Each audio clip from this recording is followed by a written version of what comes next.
and how with this act, everything that is covered under it, but it's nothing of the equality because the equality is what they can do to the children.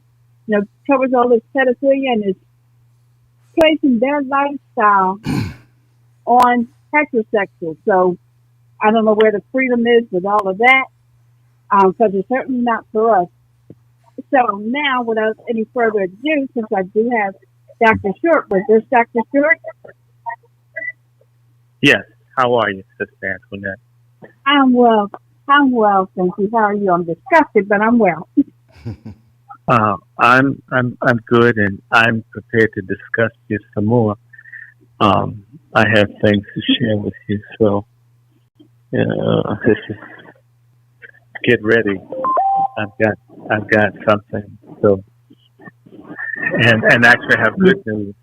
I have good news, and so this is going to be a very good show, and there's some house cleaning coming. Sam Cooke used to sing, "A change is going to come," and the change is here, and we are the change, and that's it. I mean, I can't believe I'm going to be on a program with Lance Scribb. I've only heard of the name and heard all kinds of good things, but wow, that's interesting. That's interesting. I did not know he was going to be on. That's going to be good. Okay. Yes, we're going to have Brother Lance. Brother Lance has a very, very good YouTube channel, and he covers a lot of very pertinent information that is needed today. And not only does he talk about what's going on, he also provides remedies, him and his wife and his brother-in-law. Right. Well, we all of us. Yeah, we have remedies, always solutions as well, and sometimes the solution is just getting rid of the problem. In the case of the Equality Act, it's absolutely, actually, as I call it, the Gay Equality Act or the Pedophile Amnesty Bill, which is what it really is. It's an amnesty for pedophiles and others, or it's a Gay Supremacy Act. It has nothing to do with equality. There's nothing equal in what the LGBTQIAP and what you would call heterosexual, or as the gay people slander, heteronormative behavior is not equal. If one produces human beings and one does not, you can't make them equivalent. They can't be equivalent. Okay, 2 isn't equal to 1, and 1 isn't equal to 2. Doesn't say that 1 isn't 1, but 1 definitely isn't 2, and 2 definitely isn't 1. Dr. Short, can you excuse me for 1 second? Let me bring Brother Lance in. Brother Lance? Yes, I'm here. How are you? Oh, thank you. I'm well. We have Dr. Short as well with us at this time. Yes. How's my sound coming through? Dr. Short? Yeah. Pardon me? How's my sound coming through?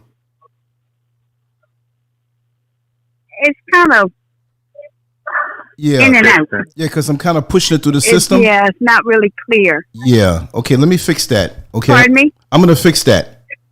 Okay. Because I'm pushing it through the system so that my listeners here can hear it, but I don't want to push it so high that the sound comes up warped for them. I just want to ask my listeners if it sounds perfect. Good. How do they sound? We do have some echoing in the background. You can still hear Yeah, it's an echoing in the background, but I noticed it before you open up my line. Does anybody have like a computer on in the background, or a tablet or sound in the background? I don't know how many people are on the line. Okay, the only lines that are open is yours, Dr. Short's, and mine. How are you, Doctor? Did that help? That helped a whole lot, a tremendous I'm amount. blessed. It's Yes. Okay. We just want to make sure that everything. wonderful to. And I just want to let everybody know that this is Sister Antoinette's show, and she allowed me to pipe it through the Lance Scurv show. So I'm gracious for that, and I'm gracious to meet you. Well, I know you already, Antoinette, but just to meet you, brother. And I'm not gonna dominate. I'm gonna kind of kick back because I'm just glad to be here, but I will be adding in a little more here and there. But I just want to get into the flow that you already have, and I'm just appreciative to be here. And everything's all good. Well, thank you. We're honored to have you with us. Thank you so much. Okay, brother. Okay, Dr. Short, you want to continue? Well, yes, I'm going to say to everybody that I'm here in Baltimore, and on Saturday and the following week on the 21st, we're launching a congressional campaign to get rid of Elijah Cummings. And I also heard that they are working to get rid of John Lewis in Atlanta. And there are other things.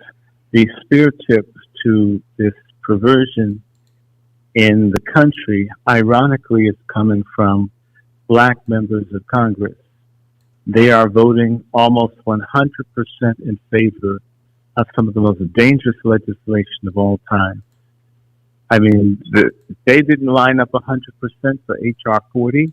There's practically nothing that they come 100% on, except for when it comes down to Israel, gay issues, and illegal migrants to the country. There's nothing for black people that they come 100% on. And we need to understand that our leadership, including the church, much of it is in the pockets of persons who are aiming to get rid of us gradually. And then we have a eugenics program amongst black leadership in the country that is part and parcel of the problem. And I mentioned that I'm in Baltimore. The most powerful woman in the country is Nancy Pelosi, who is a Baltimore native, Nancy D'Alessandro, who's the daughter of one of the longest-serving Democratic mayors in the history of the city of Baltimore, who not only let the narcotics come in, and we have a minimum of 60,000 drug addicts and alcoholics. That's close to 10% of the population of Baltimore. This woman is fascinated and obsessed with deviant sex and has made the normalization of the sodomite agenda her sacred quest. And in as much as she controls the Black Caucus, is her slave colony. Not one black elected Democrat in the House has any dignity because they will not stand up to one alcoholic, corrupt sister of the pedophile and daughter of a white supremacist, racist mafia don. They will not stand up. And our people's future is being auctioned off by corrupt, filthy black leaders. In fact, this Saturday in the Congressional Black Caucus is going on in Washington. I'm glad I'm not there, which is my hometown. And I'll say this, and I don't care if they deny it. Anyone that lives in Washington that's in the know knows that when the Congressional Black Caucus happens, this Saturday is a big orgy day for the important people. So if you have a lot of deviant behavior amongst your political leadership, then it's when they're compromised and people know things about them, they are more loyal to the people blackmailing them than they are to the people that vote for them.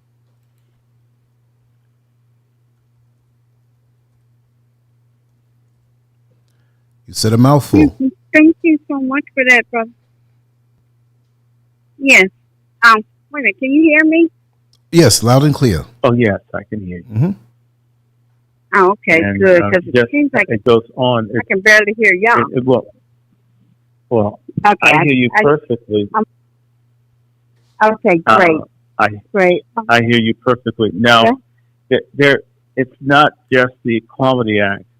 It is John Lewis, the disgraced, formerly important civil rights activist from Alabama who now is in Georgia, has introduced a bill that would effectively hand over black children and child and family services to white homosexual men.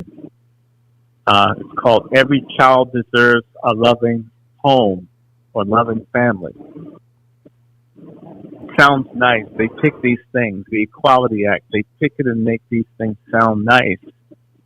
And unfortunately, they're quite bad.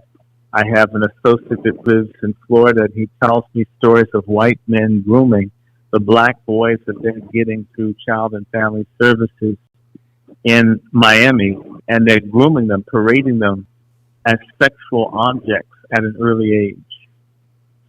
And we as a community are going to have hell to pay for allowing this, but not even asking questions. And so, basically, I have to again come back and attack the Congressional Black Caucus. 3 years ago, they gave the mantle of the entire black struggle to the homosexuals right after the Democratic Convention in 2016.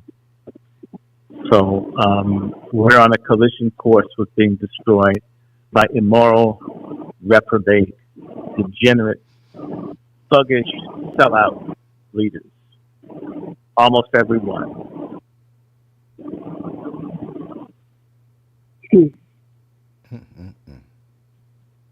Well, Dr. Short, I think that people need to know just how graphic and disgusting this this Equality Act with adding the LGBTQI and no, they're already there. They already have it. What the Equality Act, if you read the first line of it, it says it's a bill to prohibit discrimination on the basis of sex, gender, orientation, and sexual identity, comma, and for other purposes. And I'm thinking, why can't you tell us what the other purposes are? That's a blank check. Yeah. And let me just show you where it's going. It's called SOGI, Sexual Orientation, Gender Identity Laws. Basically mean the destruction of traditional values, beliefs under law, which means that sodomite life or homosexuality becomes state sanctioned, and people who have differences of opinion become criminals under law. They are criminalizing. This is happening in Europe. Do you know that if you are in Denmark, where they have these SOGI laws, your religious communities have to conform to a homosexual bureaucrat who determines whether people can do or say or believe certain things. See, most of the public, give me a lot of people, they're so incredibly stupid and lazy and cowardly. They think that it's live and let live. No, that's the old school gays. The new school power crazed gays are to conquer, dominate, and to crush. Take Kevin Hart. He can't even say he wants his son to grow up straight, and they'll destroy him. What did he do to anyone? It's his son. He bought the grits and the shoes and the school. I mean, a parent can't want their children to be like themselves. That is an abridgment to some homosexual somewhere is worried about how your children are raised. Aren't they the ones that beef about who's under their bed? So on one hand, telling people get from under their beds or out of their bedrooms, but they're in everyone else's bedrooms and in the bedrooms of their children. Yes, and that's what the big major problem is. And you said how with the religious groups, well, Brother Randy, and now they've taken care of that. They have a gay Bible, and the Bible. Forgive me, y'all. I hate cell phones. The gay Bible. Gay Bible. It's called the Queen James Bible. I know the person. I know the person that made the gay Bible. I went to Harvard, and that was the dean of the chapel. I knew Peter Gomes fairly well. I'm not talking about people I don't know, and I'm not even. Peter Gomes was very good to me. I'll tell anyone. Peter Gomes helped get me into Harvard. I'm an honest person. I don't hate people based on how you're living, but you can't impose it on other people. Right. You know, but that is the goal, is to force it, and to say we're not forcing it, but force it, and persecute anyone that says, well, I want a difference of opinion. We were all celebrating the U.S. women's soccer team winning, but we ignored the black woman who's the best, one of the best players in the country, not allowed to be on the team because she's a Christian and doesn't think that being a lesbian is cool. That's discrimination. So now we have what I would call homosexism, where people are the victims of the sexual hatred of homosexuals and have to pay for it. People being fired from jobs for misgendering, for calling a man, or calling a boy, or a girl, a girl. And that's your job. You're out. You've done nothing. At the same time, they decriminalize people spreading HIV and AIDS. You know, in California, it's no longer against the law to deliberately give people HIV/AIDS. Yes, I heard that. I read that, and that's terrible. And so but basically it's saying because it's associated with gay people to make things equal, then we decriminalize gay people spreading venereal disease, so they can feel equal. Yeah, well, understand that. That doesn't sound like equality to me. That sounds like supremacy. That laws need to be changed to allow people to do public health crimes against fellow citizens.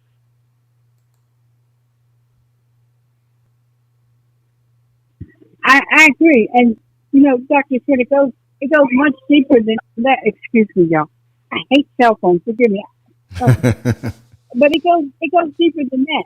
When you look at these children now are going to be taught in school from kindergarten on how to do all these different sexual perverted acts. Yeah, it's a comprehensive, but that's preparing them for the new workforce. The new workforce will be. Let me just give you some more bad news. They've targeted my hometown, Washington, D.C., for another nice sounding thing. It's called the Community Safety and Health Amendment Act of 2019. If this law passes, it will fully decriminalize the sex trade in Washington, D.C., including pimping, buying sex from animals, people, children, and you can operate brothels, and it'll be completely legal. Oh my God. You know, a whole lot, and I'm going to talk about this. We're going to see a lot of black men die from venereal disease because work that a lot of black men can get in Atlanta and Chicago is being porn stars. Because you're locked out of the formal economy. And we no longer have a movement fighting for jobs or housing. We're fighting for blowjobs. We're fighting for to have double mastectomies. We're fighting to have our genitalia cut off. We're fighting to become trans. Okay, this is insanity. This is insanity. And everybody knows that porn stars don't live much longer than 32, 34, 35 years. Exactly. People already know when you get your sex mutilation that they call sex reassignment surgery, that up to half of the people commit suicide. We also know that almost 90% of the people that are so-called trans work as prostitutes. We also know that 1 out of 2 black men that are gay are likely to get HIV/AIDS. And let me just add something new. It'll be in America by Christmas. It's called chemsex. It's on its way. Chemsex is a new craze sweeping all of Europe. where men take crystal meth and other drugs mixed together in a cocktail that gives them energy, loosens up their anuses, and they have sex for days on end until they collapse of exhaustion. It'll be in New York in no time, and they'll get to Atlanta, and the white males will be able to afford the medication, and the black men will die, and they'll also pass it to black women. And we'll be stigmatized for the disease again. And this is all happening. And by the way, all of our sold out, closeted gay folks, and others, if they gave a damn about blacks that were gay, they'd at least share the information. These folks don't care about anybody. And I now have to just say that the entire civil rights movement in America is now a sodomite rights movement with blacks as window dressing. Yes. And this is supported by the NAACP, the National Action Network, the Leadership Council for Civil and Human Rights, the Urban League, all of them. In fact, the Human Rights Campaign, the homosexual organization, is led by a non-African American black Liberia. Alfonso David, I believe his name is. So now they have foreign blacks like that and others promoting the sodomite agenda in the black community. I don't know if you're aware, but the Human Rights Campaign has special divisions devoted to undermining the black church and our HBCUs. Oh, okay. And you I know wasn't what? aware of that. Through the Leadership Conference on Civil Rights, which is a partner with the Leadership Conference for Civil and Human Rights, it's a clearinghouse for all civil rights groups. Once you recognize that the Black Caucus, the NAACP, and many of your black church denominations and your Greek letter organizations are partners, so they all work together. Everything that you think is black now works for the sodomite agenda at the expense of black people. Every single solitary black woman in Congress gets money from Emily's List, which was started by a lesbian by the name of Evelyn Malcolm. She's the one that put Sheila Jackson Lee in Congress. I wonder what Sheila is. I said it. Every single solitary black woman you see, including Maxine Waters, support the gay agenda. They support LGBTQ. They support eugenics. They support the destruction of black people through immorality. Everyone. That's why you don't hear an outcry from sex trafficking, disproportionately black, female, or black and young. Nothing. Karen Bass, the woman that looks like Uncle Fester, the congresswoman that runs the Congressional Black Caucus, she's supposed to be the person speaking out against human trafficking and sex trafficking. I haven't seen her do anything. But you get that. And let's just do the California delegation. Barbara Lee, Maxine Waters, Karen Bass, Kamala Harris. They're all either connected to Jim Jones, the white homosexual mass murderer, pedophile, or with Ed Buckner, the Jewish crystal meth murderer of black male prostitutes in California, as is Nancy Pelosi. The California Democratic Party derived its power from the mass murder of black people in Guyana in 79 or 78, whenever their 40th anniversary, when they killed the people in Jonestown. People forget that sodomite, Reverend Jim Jones, was basically the unofficial leader of the Democratic Party in the state of California. And he was the pastor in the most radically pro-gay Protestant denomination in the country outside of the Episcopalians is United Church of Christ. Obama's church, Reverend William Barber's church, Jeremiah Wright's church, Andrew Young's church.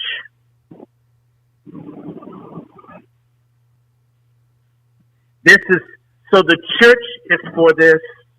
The civil rights movement is for it. Now that Spelman and Morehouse are pushing it, the last time anyone took a stand at those schools, that was my cousin, Dr. Robert Michael Franklin, and they ran him out for not letting the men wear dresses, as if that's cruel. Yeah. So what we're going to have, let me just tell you how it ends. We're going to have large numbers of black people die. And these people know it, and they let it happen. So this is why you'll find I have complete contempt for certain people. They're scum, and they know that we'll die. And I talk to young people, some of them gay, they have no idea how dangerous the stuff that they're doing. Did you hear about the swimming pool down in Atlanta and the Sheraton Hilton? Atlanta Sheraton has had to close because there's legionnosis. And at least one person died. You're getting Legionnaire's disease if you get in a swimming pool. Legionnaire's disease is very common among people who have HIV/AIDS. All these people got sick with Legionnaire's disease after being at the Atlanta Sheraton right after Gay Pride Month. I guess they got in the pool. If you go on Google and you look, people are getting incredible staph infections from swimming pools. Folks aren't honest that people are now living petri dishes of very dangerous drug-resistant strains of bacteria, superbugs, because of the kind of sexual conduct that they're in. It's a public health risk. This isn't a judgment of how people get down. When you can kill someone by getting in the swimming pool with them, shouldn't they be quarantined? Yeah. By the way, I've been told, no, that's violating someone's civil rights. You're a bigot. You hate them. So we're going to have situations. It happens in hospitals. They don't. When they say, let me share something with you. Let's just do this. When you hear about a hospital with an outbreak and all the people get sick or die because it's a superbug, if people took the time to investigate, you'll find that people who are having these really reckless sexual lives are up to 100 times more likely to have superbugs. Well, and I don't mean any. Should we die because somebody needs to have sex with 200 or 300, 400 people a year? Am I a bigot? Am I a monster? Am I killing Matthew Shepard if I don't want to be harmed by someone that can't control their conduct? And I'll add one more thing, and I'll shut up. Were you aware you can get a guaranteed income in the District of Columbia if you go in and you tell people that you're trans or you're gay? What? Because of the old rule, you can get SSI because under the old system, being gay was a form of mental illness, and you can get a check. It's interesting. They can't give a guaranteed income to American citizens, or they can't give supplemental help to working poor families. But my God, if you have sex with the same sex, there's money, jobs, help. You get less money to get your teeth fixed if you were dealing with a life-threatening abscess. But if you're gay, they'll spend up to $200,000 to cut off your genitalia. That's equality? Seems like we're inferior to people. It seems like, you know what? Yeah, in fact, I'll just tell you that we should start protesting. We should start pushing being trans white. In fact, black men should go in and get white women. Put an end to this. We should be disobedient to this. And start saying, I'm a white woman. Start going, you know what, they start doing it. All right, now, Dr. But yes, you know, we're all white women. Right. See how quick. They're not going to let anybody be white. They're going to let people be black as a means to dispossess us. But I'm just saying, play the game. See, but look, I was born we don't want to fight. We don't want to fight. We don't want to fight. And I'm not talking about putting my hands on anyone. I'm talking about making absurdity of this because, and we have to do it. This is only happening because we are weak and we are cowards. We are chumps. Well, black man is if he talk about how many people's jaws he broke and how big his penis is. If you're that bad, stop the white oppression of our community. Stop it. You're so big and bad. If you can't do it by yourself, then learn how to work with a couple of us and let's see what we can do. Yes, indeed. I'm just sick and tired of this. But this Equality Act, it's all... Yeah. The Equality Act would have never gotten out of Congress had the Congressional Black Caucus taken a stand. But it won't. Why? Because Nancy Pelosi, in that book she has, she's got the names of many of the black members of Congress who are immoral, sluts, slime, skeezer, grifting thugs. And I'm here in Baltimore. Elijah Cummings, bar none, is the worst congressman in the country. And they're fighting to keep him sick, too sick to walk around. And yet Maryland has one of the most powerful delegations in the Congress. You would think that with the most powerful woman in the country, with the most powerful black in the Congress, with one of the most powerful senators, but you got Ben Holland, you got Ben Cardin, you've got Steny Hoyer, you've got Pelosi has connected to Baltimore, you've got Cummings, and you've got Anthony Brown, like number 3 in the Congressional Black Caucus. If they wanted to solve problems here in Baltimore, they could do it. There's no desire. They do want us to die off. And this includes our Greek letter organizations. Everybody's guilty. They're guilty until you see them do something different. And all you have to do is approach or confront any of these organizations and ask them for the smallest of things. And you'll see how quickly they run. I'm going to tell you, there's a group, I'm going to put it out here, the National Congress of Black Women. Many years ago, I went to the president of it to complain because a cousin of mine had been fired because they were tired of women being vaginally sodomized openly at work in the office. What? And he got fired. Where was this at? Georgetown University Hospital.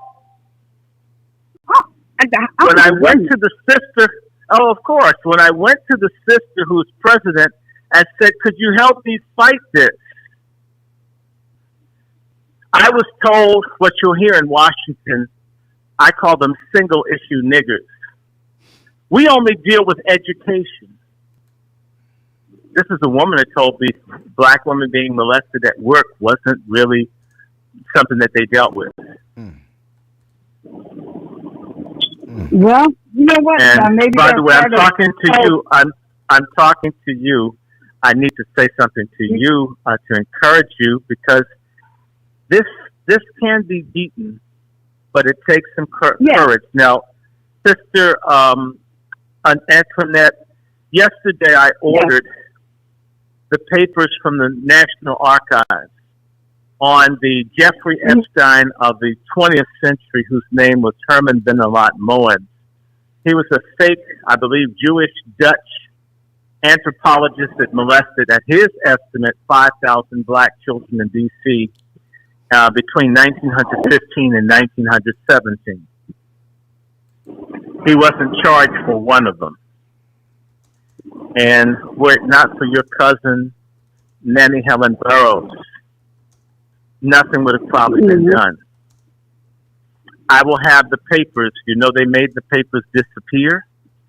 I went to National Archives in College Park, and to protect this pedophile, sodomite, whatever he was, they made the papers disappear out of Washington, and they curiously went up to Kansas City, and it took one of the experts that should know the trade backwards and forward to hold 2 weeks to find a case that was a federal case at that. And what I need to tell you is 100 years ago, W.B. Du Bois and the black elite were on the side of the white man that raped black girls. So that's right, 100 years ago, they were on his side. Yeah. Not on the side of the black girl. Well, and so this is old, that the black folks on the left are always degenerate. Anything to be rub bodies and bones with people who hate us, they will sacrifice anyone.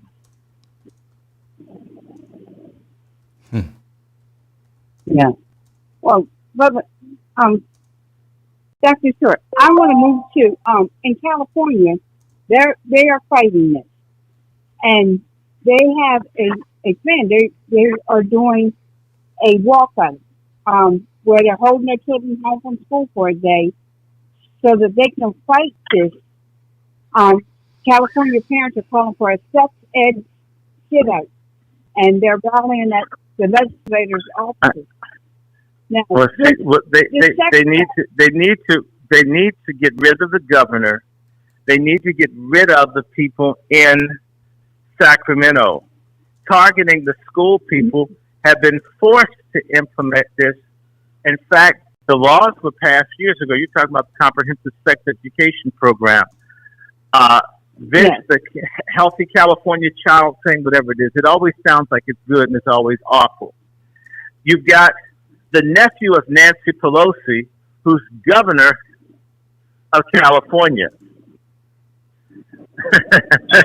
You've got to go after these people and have to fight them, fight Nancy, fight Gavin Newsom, fight them. Going after your principal that's forced to do it isn't the answer.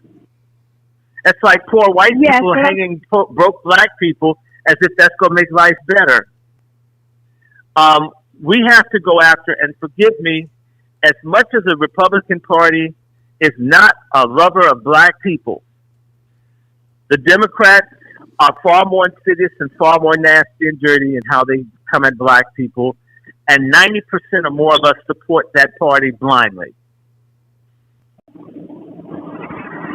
Well, right now, so they need to attack that. And there's something else. You know that they've legalized child prostitution in California prior to this bill being implemented statewide. So it's okay for children to sell their bodies, which is why so many people at the border with children, they're bringing them in so they can do what they want with these kids. And the reason that folks are crying so much about the kids is probably because they can't have sex with them, not because they don't care nothing. They're Latino kids hungry and poor in America. They don't care. That's somebody's meat. Yes. Well, let me say this. Now, in California, they have laid out exactly what is going on in the schools and what these children are being taught. And keep in mind, this starts from age 4, from kindergarten. So it's really important that y'all know this. They're being encouraged to question their gender. So if they're a boy or a girl, they're being taught that it's over 100 different genders. I don't know how it's 100 different genders when it's always been no. It's more than that. It's over 218 gender expressions. Okay, that includes having sex with animals and children and all of that. I mean, that's a gender expression. It's a gender expression to be into having sex with dead bodies. Did you know that Equality Act makes reference to the right of people that work in funeral parlors? What kind of sex happens in a funeral parlor? Necrophilia. Look, I don't want to know because that's just disgusting. I mean, but it's there, and your congresswoman, your black congresswoman in Delaware voted for it. Yes, I know. I'm aware of that. Everyone with the exception of Clyburn. Clyburn abstained. I think it's because he's friends to my cousin. I've been threatening Clyburn to the family that folks are going to destroy him. So he abstained, but he still co-sponsored. He didn't have to vote for it. Yeah. The only way that these things are going to stop, you have to go directly after the people that do it.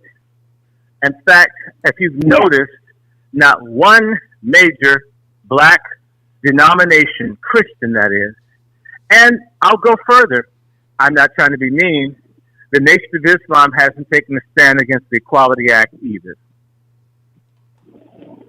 Well, I can't help what other people are doing. I can only say for me. All right, now for me, it's studying exactly what's going on, which I'm trying to tell everyone. What they're going to be teaching your children in school, that child rape is a sexual orientation. And this is being forced on children in the state. And even though it's a massive outcry, it's not enough. it has to be. They're being taught this. They're having these libraries where children are going into the libraries and they're having drag queens read to them, and then some of them where they're having on white dresses, and you can see they don't just read the with them. And things like that. They have one they lay on top of them. They lay on top of them, and they do all kinds on the of floor. stuff. There's a lot of things that we have to look at.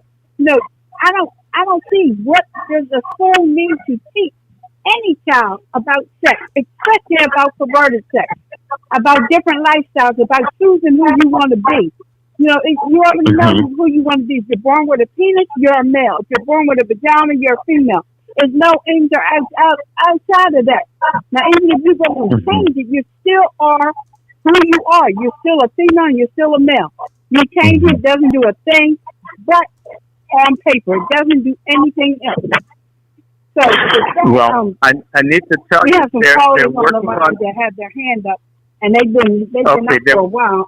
Let me just say, sister, they're working on. Someone has something on in the background. On Maryland. The computer or something. Oh. Pardon me? There was a little echo when you were speaking. Shit, I can't hear you. Yeah, there was a little echo when you were speaking. It could have been a computer or a tablet or something in the background. They're working on Maryland. Brother Lance is trying to do something. Oh, no. Yes, I'm not trying to interrupt you. I was just saying that when you were speaking, there was a really huge echo in the background. I don't know if you have your computer up. Just turn it down if it's up. Okay, I'm sorry. I don't know what. They're working on Maryland. They're working on New Jersey. They've got it in Massachusetts. They're working on it in Northern Virginia. And by the way, they teach the children how to put lubricants up their anuses. We're talking about boys and things that can be put in the anus for pleasure at that age. They are priming these children to be used.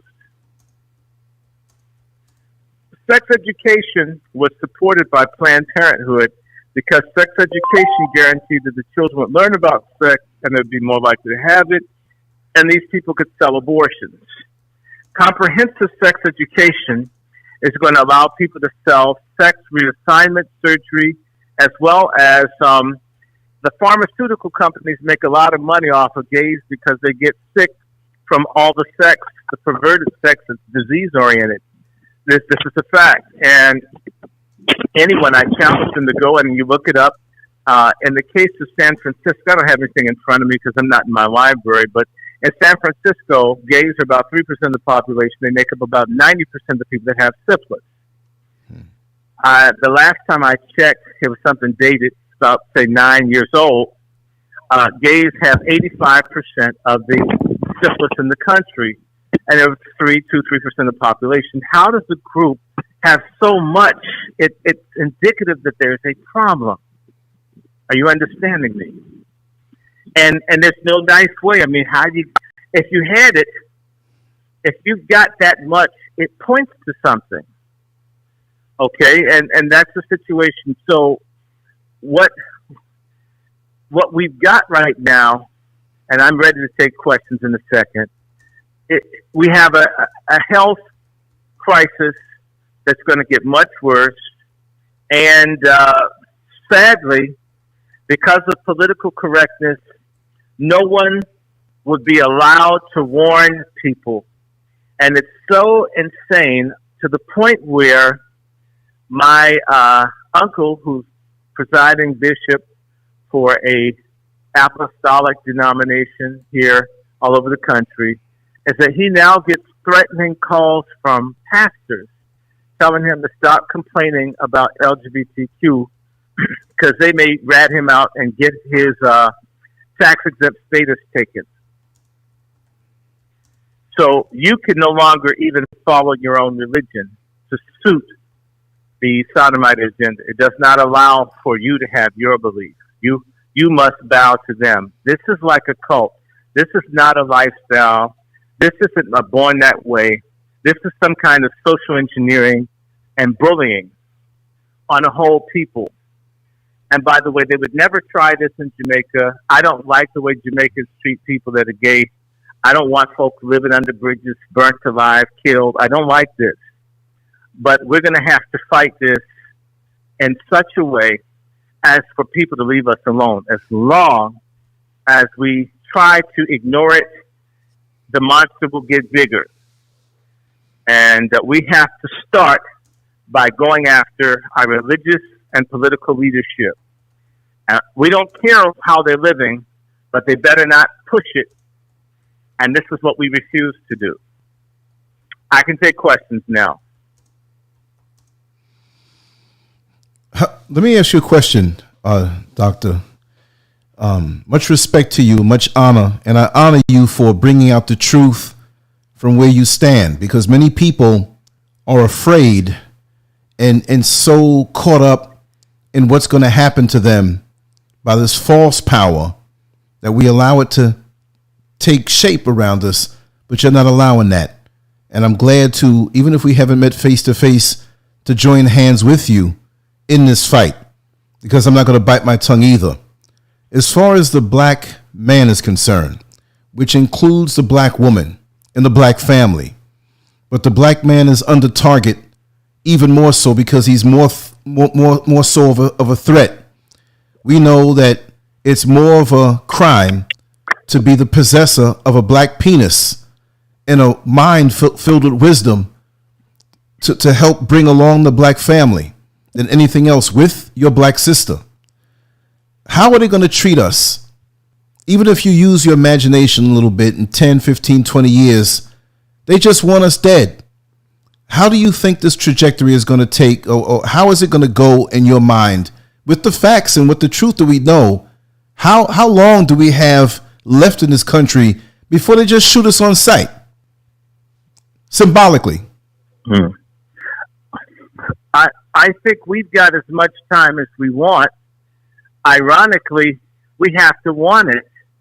You know, I was making reference, and let's do a quick piece of history. 100 years ago, black people were fighting white people in every major city in this country. And it was the first time, with the exception of the Civil War, where blacks were in uniform and given guns by the state, that blacks really fight whites outside of slave rebellions, revolts, and quilombos.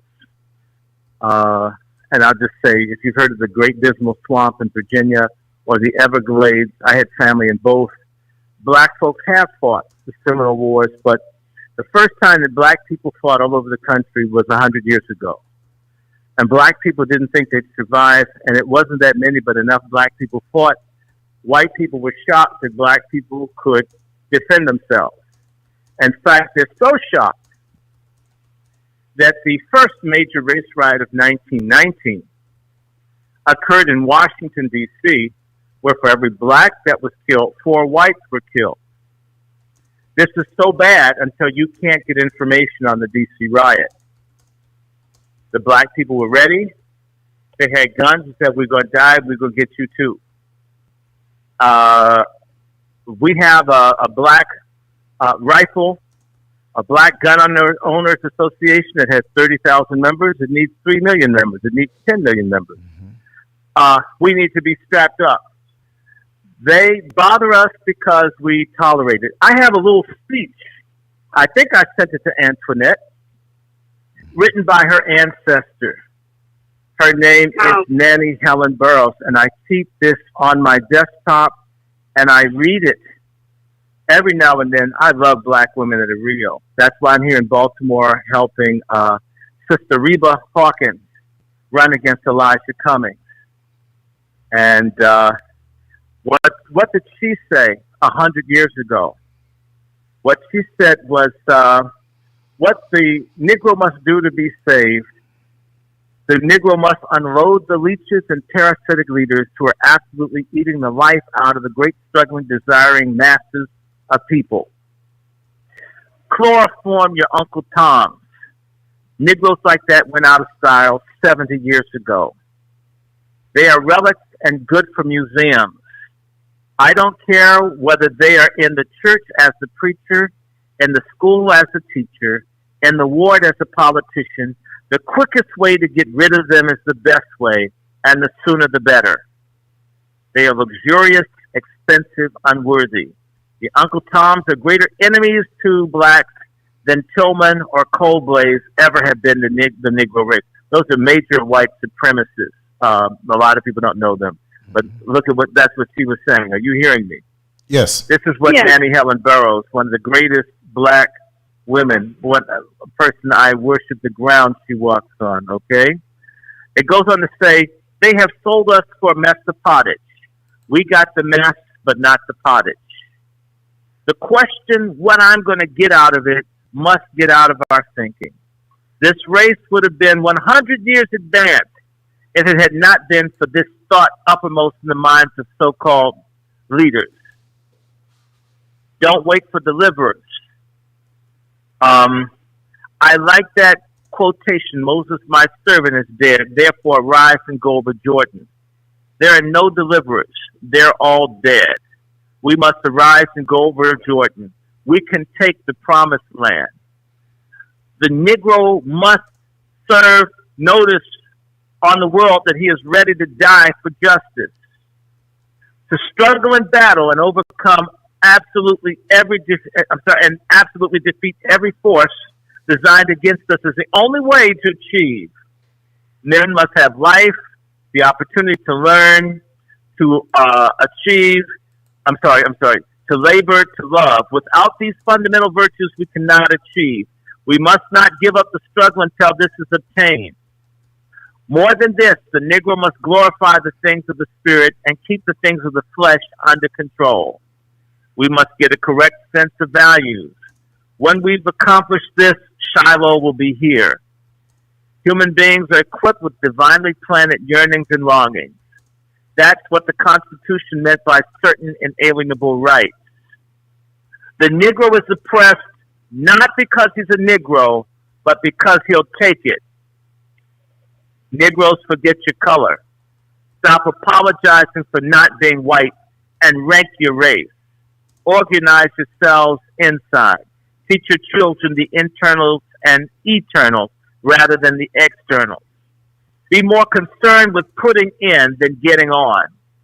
You have been too bothered about the externals, clothes, money. What we need are mental and spiritual giants who are aflame with the purpose.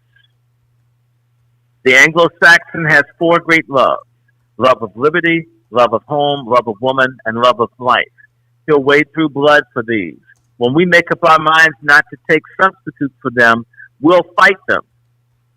But we're not going to get them as individuals. The day of individualism is past. We can get them as a great race or group. We're a race ready to crusade, for we've recognized that we're a race on this continent that can work out its own salvation. A race must build for nobility of character, for a conquest not on things but on spirit. We must have glorified womanhood that can look any man in the face, white, red, yellow, brown, or black, and tell of the nobility of the character within black womanhood. Stop making slaves and servants of our women. We've got to stop singing, "Nobody works but Father." The Negro mother's doing it all. Women are carrying the burden. The main reason is that the men lack manhood and energy. They sing too much. I can't give you anything but love, baby. The women can't build the home, rear the families off of love alone. Men ought to get down on their knees to the Negro woman. They've made possible all that we have around us: the church, home, school, business. Aspire to be, and all that we're not, God will give us the credit for trying. That's my answer to your question. This sister said this 100 years ago. And this is why they don't talk about the black people like Nannie Helen Burroughs.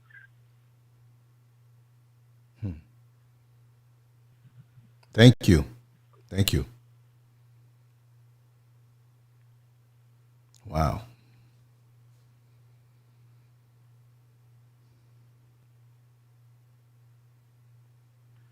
Is everybody here? Yes, like a good meal. After it's over, we got to sit back and just revel in digestive bliss. and the same sorts of stuff was written by James Weldon Johnson, and 85 years ago in the book I also have called "What the Negro Must Do."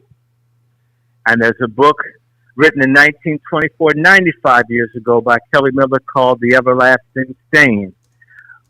We know what to do. Excuse me, Dr. Short. Dr. Short, excuse me, we have several people that they've been on hold for a while. They've been having their hands up.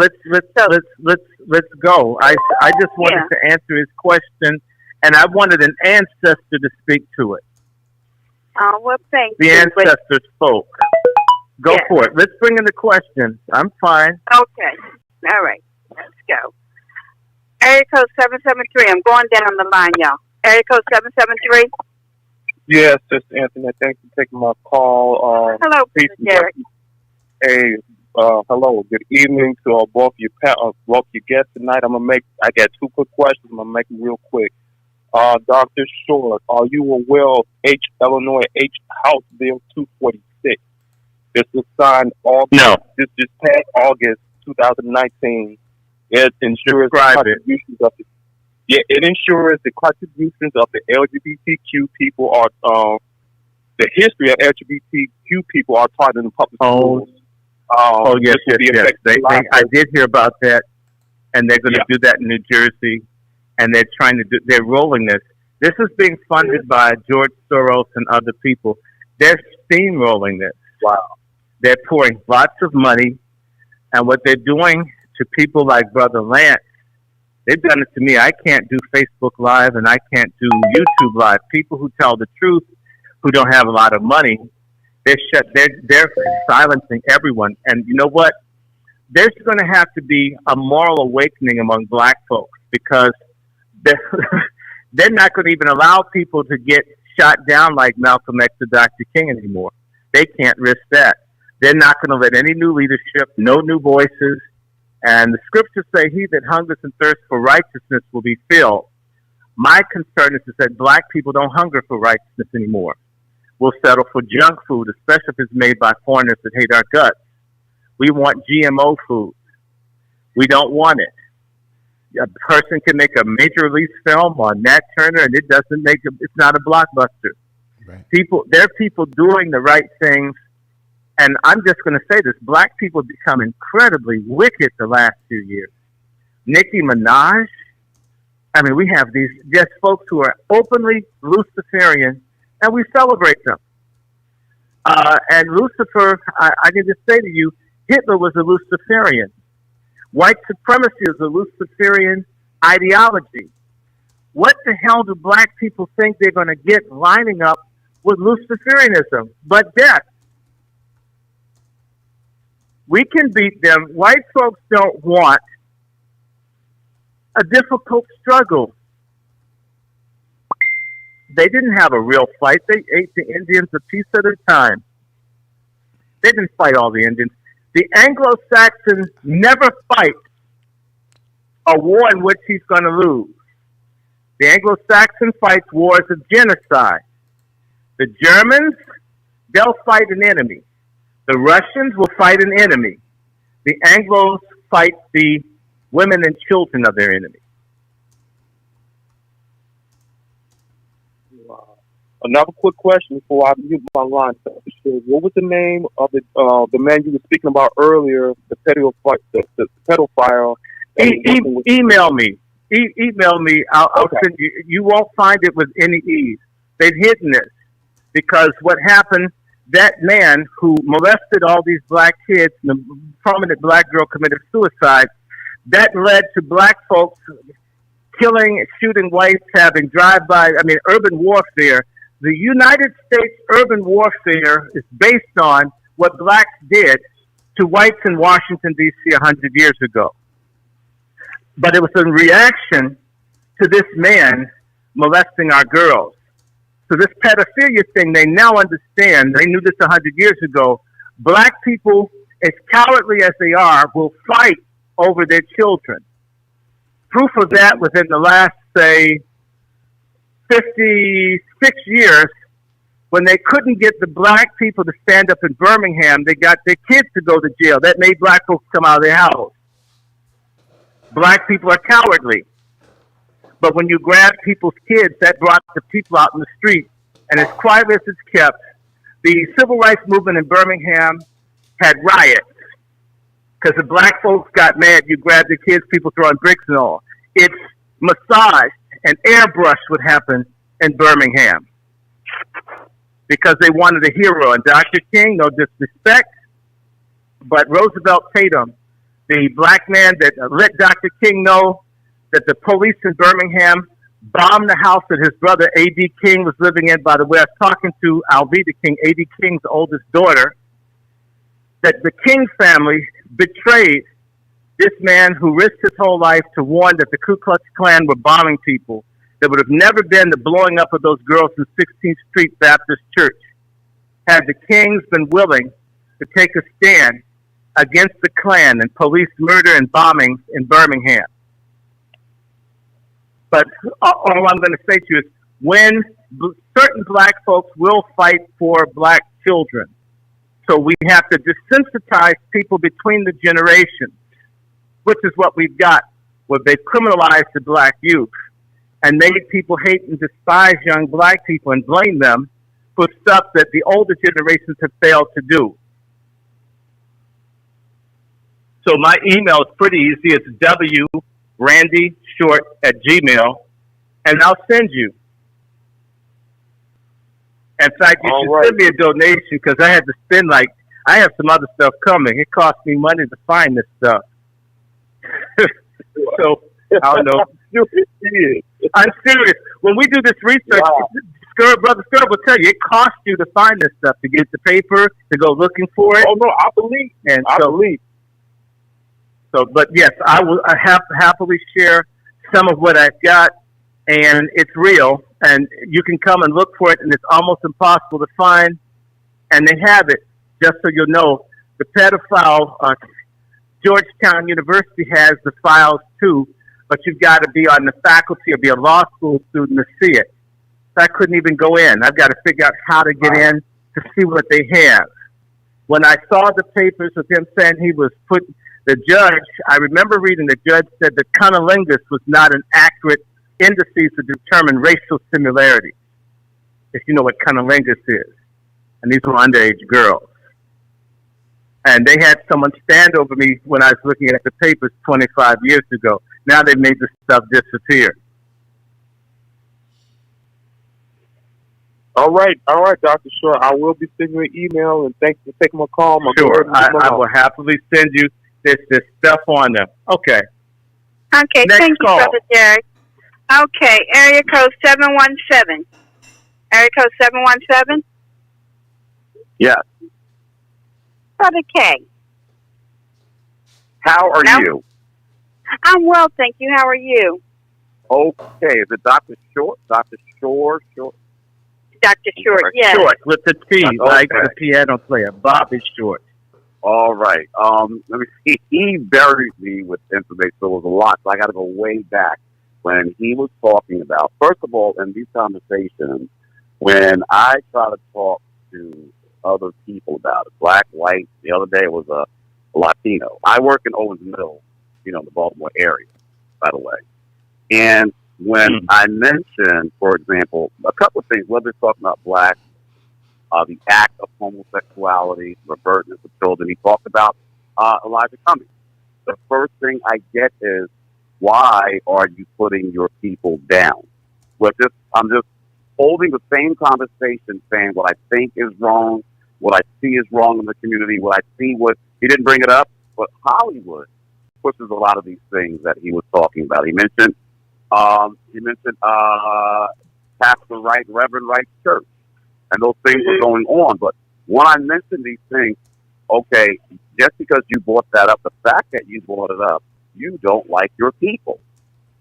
When Dave Chappelle refused to wear the dress, you bring it up instead of our people, instead of saying, let's sit down and discuss this and research this, it's the fact that I brought it up. You're selling out. You shouldn't be bringing that stuff up. You don't like it. You don't like us. I brought up the idea of when Barack Obama's grandfather made him stay with Frank Marshall Davis, the mentor him for 2 years when Barack was about 12 or 13 years old. This guy was a well-known bisexual. But this stuff that the downsizing or the feminizing of black men has been going strong. The Luciferian act that he talked about. it's going strong. And I hate to bring up Freemasonry and all of that. You mentioned these things, and I don't know if anybody's familiar with, it'll come back to me in a minute. But these things they're happening, and we keep ignoring it. And if it's somebody stronger with a strong voice, oh, that's the guy that don't like our people, because why are you saying this? Mm-hmm. Well, I'm going to share something with you. By the way, not to cut you off, it's Bohemian Grove. You talked about those little acts with the children, honeyless. They do it with boys at Bohemian Grove, if anyone wants to look that up. Mm-hmm. So you were dead. I used to do it in the library where it's across from Congress. Yes. And other things. They had other places. Look, it's like Jeffrey Epstein. People knew about this. People know about Weinstein. They know this. This is how the elite people got on. This is what Thomas Jefferson did. This is what Washington did. Rich, powerful people do whatever they want. Up in Philadelphia, they found all these bodies under Benjamin Franklin's home. We need to understand that people are wicked. But in reality, black people are looking for strength, brother, the ones that matter. We're not going to save everyone. I'm so past everybody black making it. Not that I don't want them to. Right. Those that don't want to make it later form. I'm on the Noah's Ark thing. You can't get up on the ark after it's been built. Drown. No other people try to save folks that don't want to make it. We need to get out of being sentimental about who and what we are. And I would tell certain students, I used to teach, and I love my people. But I went through all of that, amassed $200,000 in debt. You put me in a low-paying school, and I'm being disrespected and physically threatened by someone that probably couldn't get a job as a greeter at Walmart. Do I want to save them? If they don't want to be saved, no. And I would tell people I have a patriotic duty to my ancestors to spare your black asses. If you won't learn, you won't try, you won't cooperate, and you're going to stop the other people, I want to run you out. You see, we've tried too hard to save everybody. What made the Tuskegee Airmen great was that they didn't just let anyone fly with them. I'm not trying to be Darwinian, because this isn't based on genetics. It's not based on your skin color or eyes or hair texture. It's based on your heart. And to quote Thomas Jefferson, who I really don't like most of the time, but he had a concept called civic virtue. That would be the element of how they would determine the elite, was based on your qualities, your ability, and what you would bring to the table as a human being. It wasn't even about money. It was your character. A lot of black folks, I can be the biggest pedophile in the world, take R. Kelly, but if I have money, I'm okay. Right? Mm-hmm. We have to, if you are a detriment to your people, I don't want you.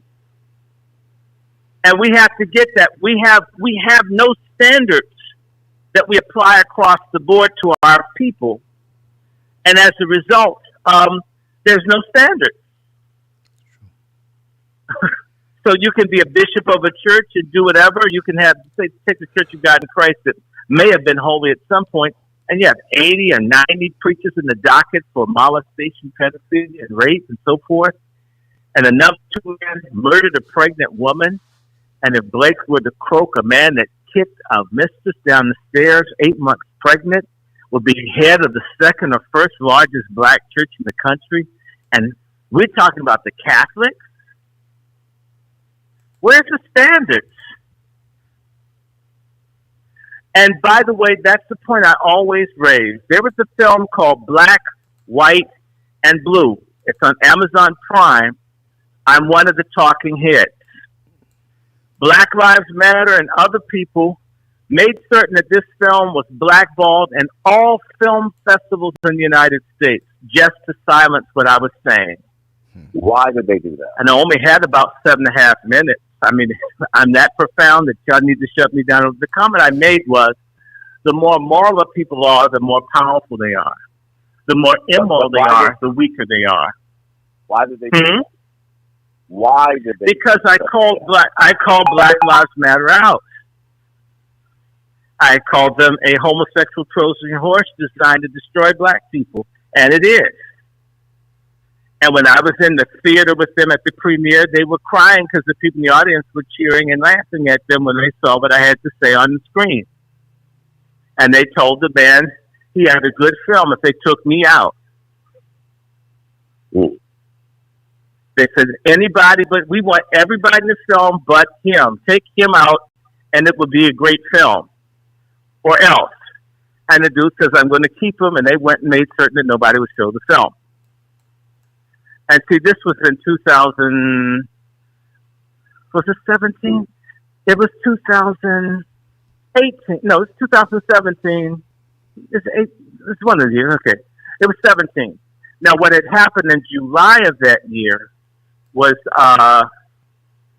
Black Lives Matter, which is a police intelligence operation, just like ADOS is. Tell it. To undermine black people, had a meeting in July of 2017 to assess why Black Lives Matter had failed. And what they had my picture and a whole bunch of black men who were standing up all over the country, and they named these men made us fail.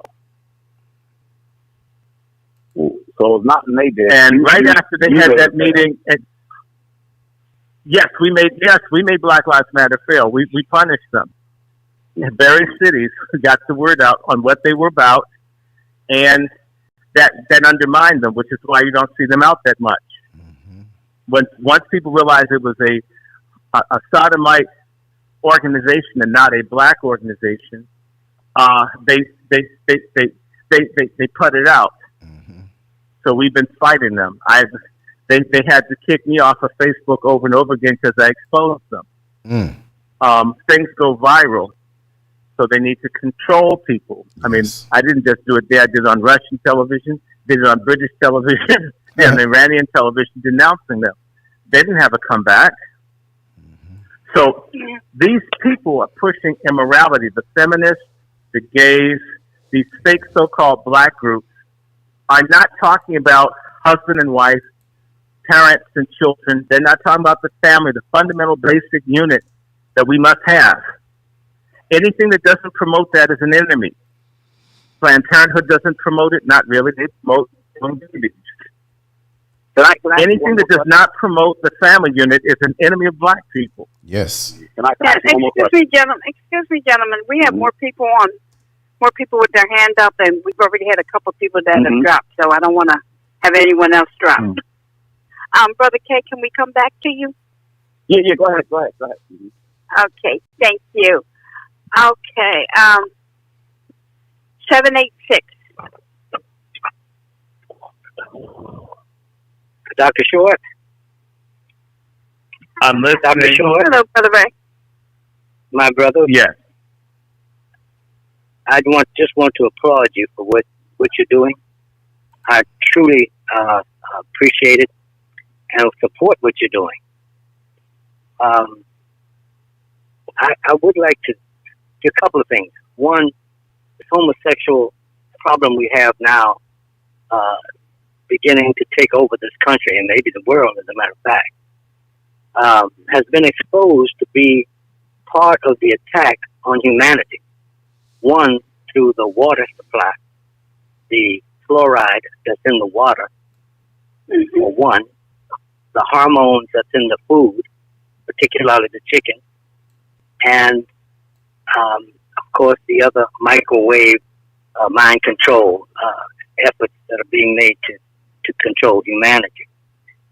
My question is, and Randy, you know I support you. I'm with you all the way on these things. It's just that we have to fight from wherever we are. And you're absolutely right about Miami, Florida.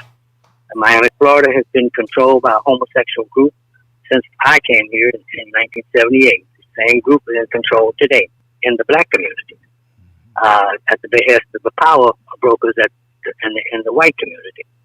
So it appears that we are under attack, that they're using these methods to get to us, to change our hormone structures, and to control not only us, but to control the entire country. They're doing it in Africa as we speak. I got calls today, just today, about what's going on in South Africa and with South Africa and Nigeria. So it's the same game that's going on all over the world. My question is, what are we going to do? And we can talk about these things forever. Well, no, we were talking about what we can do, which is to go after the sources. You know, one thing that I wish we would do is more people need to denounce Barack Obama, and they did not need to denounce Nelson Mandela. Nelson Mandela is the Abraham Lincoln of sodomy in sub-Saharan Africa. There's no ifs, buts, and ands about it. And I have friends in the Mandela family. I don't hate anyone, but what is what is. Okay? And Nelson Mandela was more than likely bi, at least part of his life. And so is Obama. We need to denounce these people. I agree with you. Hold it. There's nothing like the word of mouth. Now, you're down in Miami, and I always remind people, Sammy Davis Jr. was one of the most beloved entertainers in the black community until he hugged Richard Nixon in July of 1972. Ostracism and rejection can, too, work. We still have the ability to not want something. The ostracism and rejection of the Democratic Party candidates by the black masses has that whole party in a conundrum. If we can do that to a political system by just not approving, not even doing anything, what could we do to our traitors? Well, the only thing I have to say to that, Randy, you know how I feel about that. We have enough people to form our own party, to stay away from these people, because neither party has been we never tried to help us. If we can call them by name and tell you what they do. We've got a problem. The problem we have, Randy, is we won't organize and come together. Hold on, but part of organizing, part of organizing, I really love Pasternak's book, Dr. Zhivago. If you remember that movie that came out 54 years ago, I'm certain you've seen it. Yes. Remember that movie? Remember his brother, the communist, Zhivago's brother, joined the Tsar's army, not to fight, but to make the people quit the Tsar's army by joining? Yes. This is why I was saying, if we were to go around and say that we were women or whatever, not all the time, just to make fun of it, it would ruin it. Okay? People used to know how to do that. Black folks don't like things strategic. They like, frontal assault warfare, when asymmetrical warfare and guerrilla tactics and having fifth columnists is more useful. We are not incapable of winning. The question is do we have a desire to win? What I find most of the time is we want to be loved by people that hate us, and we hate the people that love us. This is our problem. If we could get a critical mass of people to do, this is why I'm in the city of Baltimore. And this is very spiritual for me. I can tell people I'm on West Baltimore Avenue. I came here the week before I found out and started working here. The week before I found out that my family lived exactly 8 blocks from where I'm sitting 170 years ago. Wow. Imagine that. Wow. And are you following me? This is I follow you. This city of Baltimore or Detroit or wherever you've got a black majority, the few of those cities that are around, not Memphis, that's cursed with Dr. King's blood, but Baltimore, Detroit, black people that can come into one of these places and get their roots in before everyone comes and buys everything up, are going to be blessed. In fact, you should come to Baltimore. This is the one place on the East Coast left where black folks have a chance. And that's why I'm here. And you know what? yes, I'm helping someone run as a Republican because the independent black parties here can't get black support. Black people are into brands. Black people into brands. In fact, if brothers started putting brands on their penises, you know, a whole lot of brothers would have to get brands for women to want them because they wouldn't take you as just who you are. They need a symbol like everyone else has. We're that sick and we're that carnal. Well, yeah, so, but if we don't, you have to work with something based on what's happening right now in this country. We're going to get it, but you have to do something to be in the position to get it. Okay, and what I'm saying to you is, people like you name it. Everyone, it's a process. What we must do, and what I'm doing my very best to do, is to destroy the black obsession and fixation with the Democratic Party, because most blacks will never be Republican, which is fine with me. If we can implode that umbilical cord, then we'd be in position. But you cannot do that within the Democratic Party not because of the white people in it, but the COONS are so insidious and so strong. The only way you can get them, as it says, whenever I deal with a slave, I don't get another slave, I get a master. You must get another master to fight the slaves. And so strategically, I kind of like... If you're going to deal with the Republican Party or the Democratic Party, then deal with the leadership. And I would not at any time agree with Mitch McConnell as chair, who is the chair of the Republican Party. Who likes anybody? That's really... I don't like any of the people.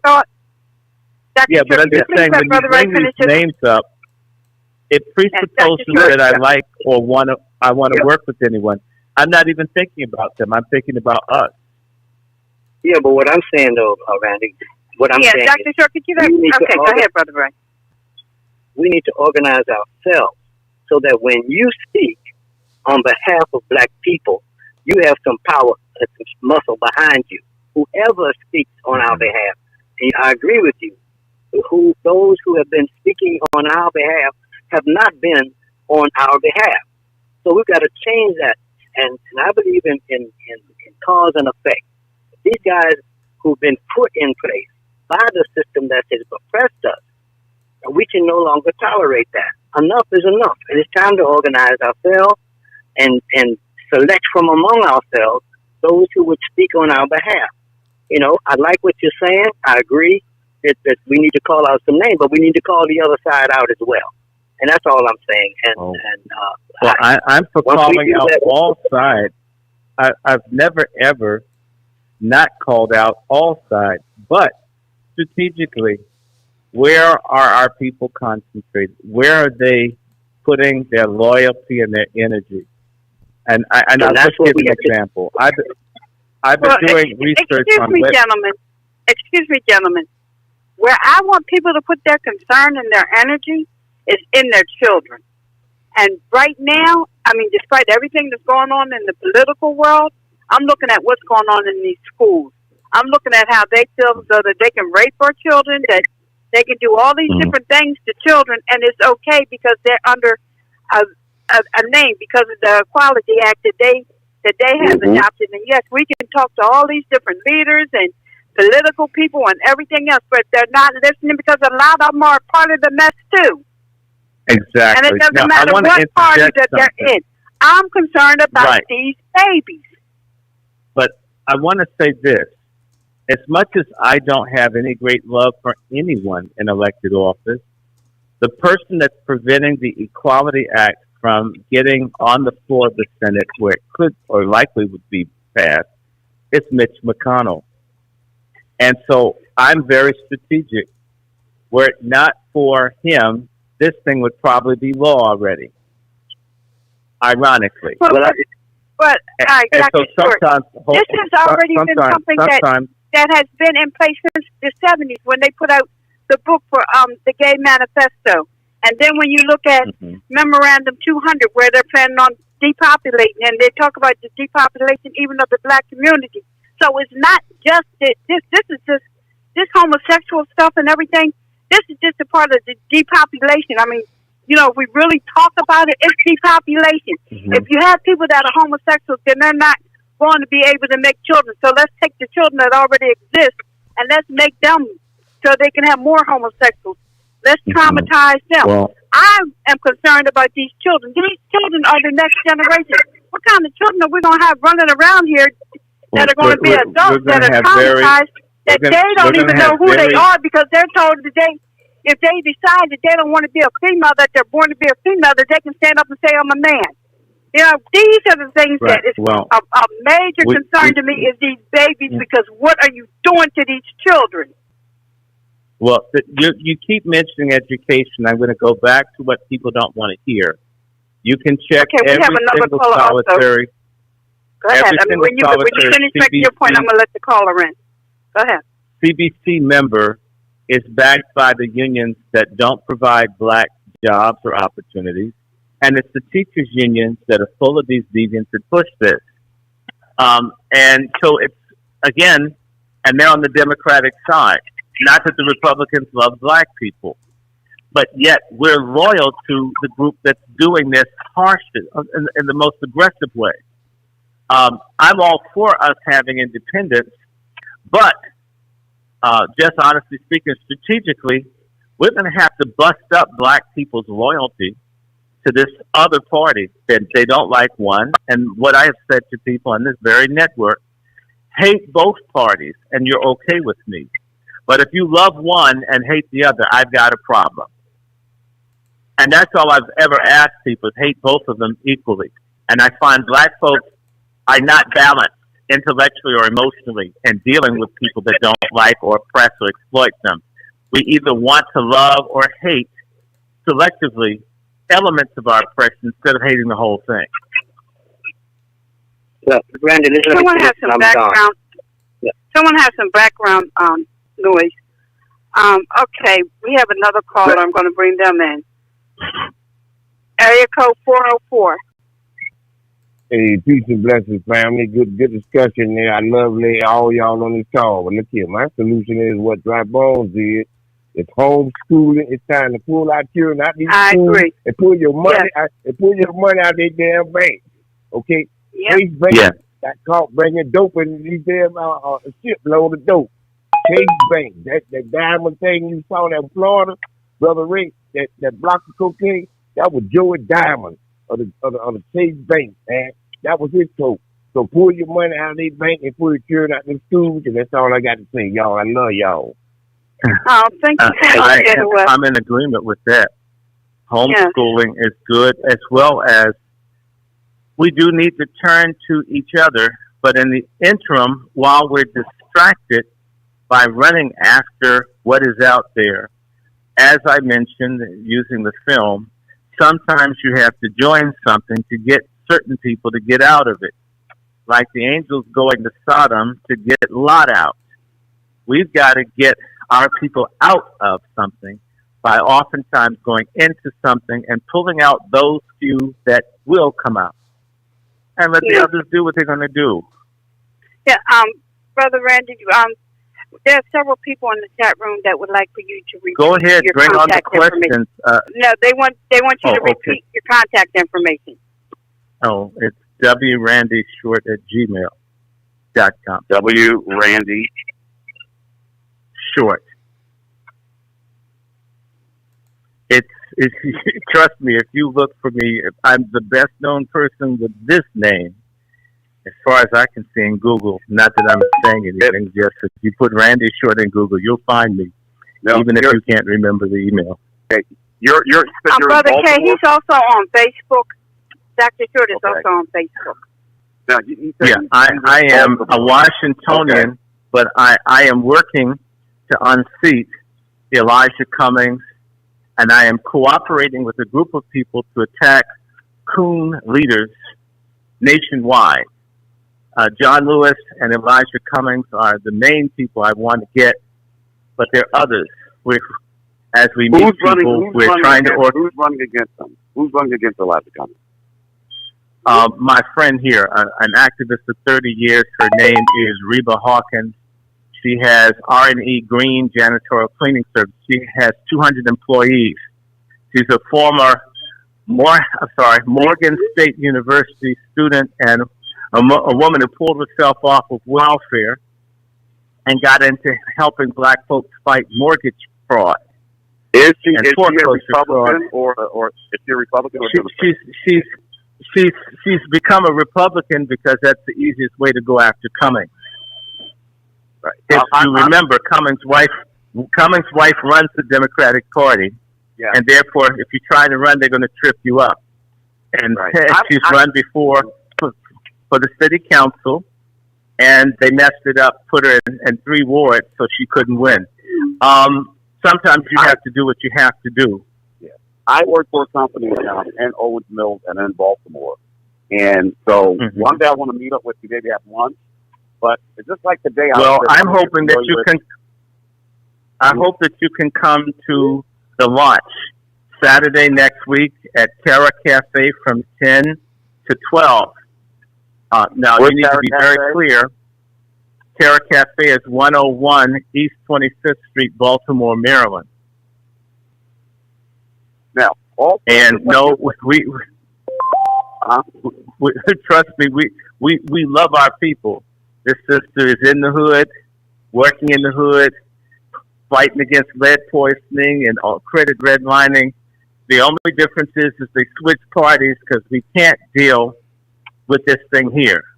And there's not enough time to round up and educate black folks in a year to go after this fool. Okay. And if you don't have the money, you got to do what you got to do. Right. Well, it's just like today, okay? I don't know if you're familiar with the Glendon area outside of Ricerstown.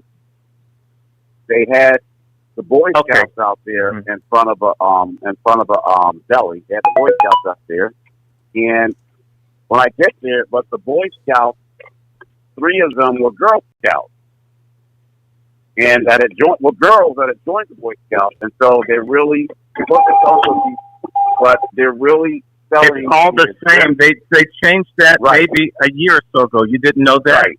They're getting rid of. It's just gonna be Scouts. Right. And so you can have. It's just the idea that they're doing it. And well, yeah, but they had help. People need to understand that the NAACP supported this. Barack Obama supported this. The Congressional the entire compromised black leadership supports this. Black Hollywood. They started this with the movie Philadelphia. It was all about organizing black people using Denzel Washington as a straight black man to rationalize the gay lifestyle through Philadelphia. This is old. This is ongoing. To you, though. Here's my weird question to you. I'm hearing everything that you're saying. I'm a registered Republican, but some of the language that you're speaking, do people come up to you and say, "Wait a minute, you sound like the COONS. You're the sellout Uncle Tom," because you mentioned going against Obama. No, I don't have people. I don't have people say that to me. I'm telling you, it doesn't happen. It doesn't happen. In reality, folks will tell me that I'm crazy or that I hate people or something like that, but they do not tell me I hate black folks. And in reality, I don't do, first of all, you talked to Latinos. Anybody that doesn't want to be black, anyone that wants to be an honorary white, I don't even talk to them if I can avoid it. I don't have time for people who don't know who they are. Right. We want to talk to the people that have already converted. Right. Say what?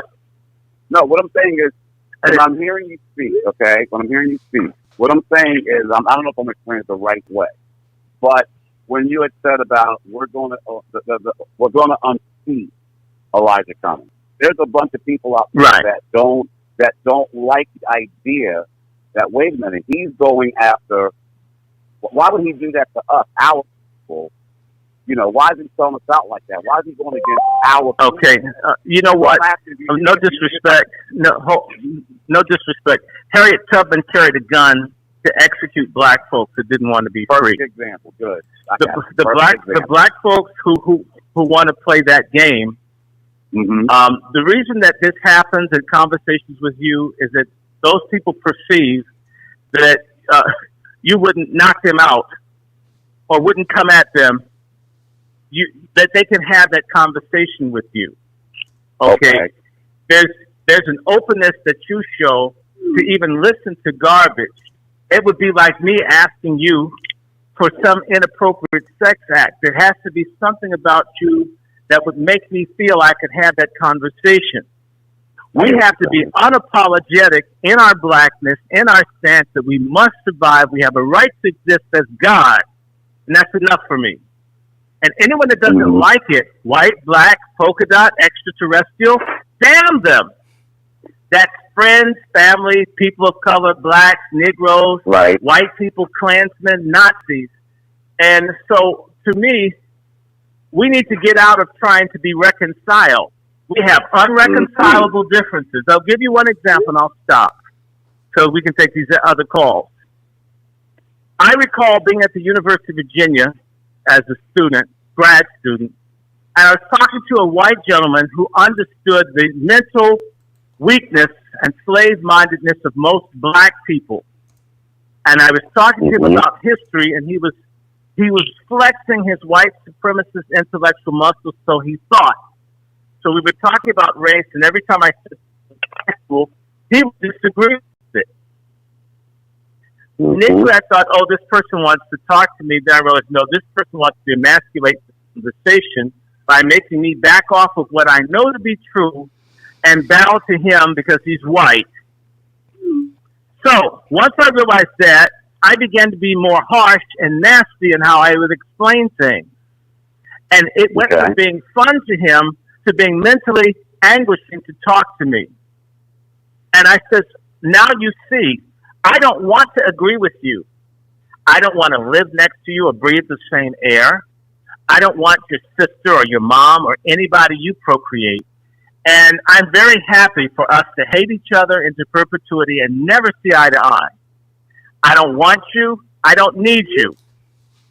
He almost went nuts. We've let people think that we need them. We beg for their acceptance, or at least we beg to have some sort of association or reconcile. There is no reconciliation between white supremacy and black freedom. They're mutually exclusive and diametrically opposed. Stop trying to get along. I hate coons. I love when they hate me, and I hate them back. If our people despised having no dignity, having no respect, having no loyalty to your people, and it came with at least the psychic price of rejection, fewer people would be so easily induced to stab us in the back and walk over us into coondom, which doesn't offer a retirement plan. Ask anybody black that sells out, and once they get through, like my cousin Bill Cosby, who's sitting in jail for giving Viagra to a lesbian, now he knows. There's nothing to reconcile. I don't want to be friends. We need to love ourselves, love God, love those that want to be loved. And everybody else, well, damn, let them go. We have to have the kind of mental toughness of any people that get free. And this is what we lack. We want to save everyone. It's not church. It's basically determinism between people, sadly. I believe in God, but I'll tell you something. If I see a Klansman on the side of the road stranded in the desert, I'm not going to offer him a ride.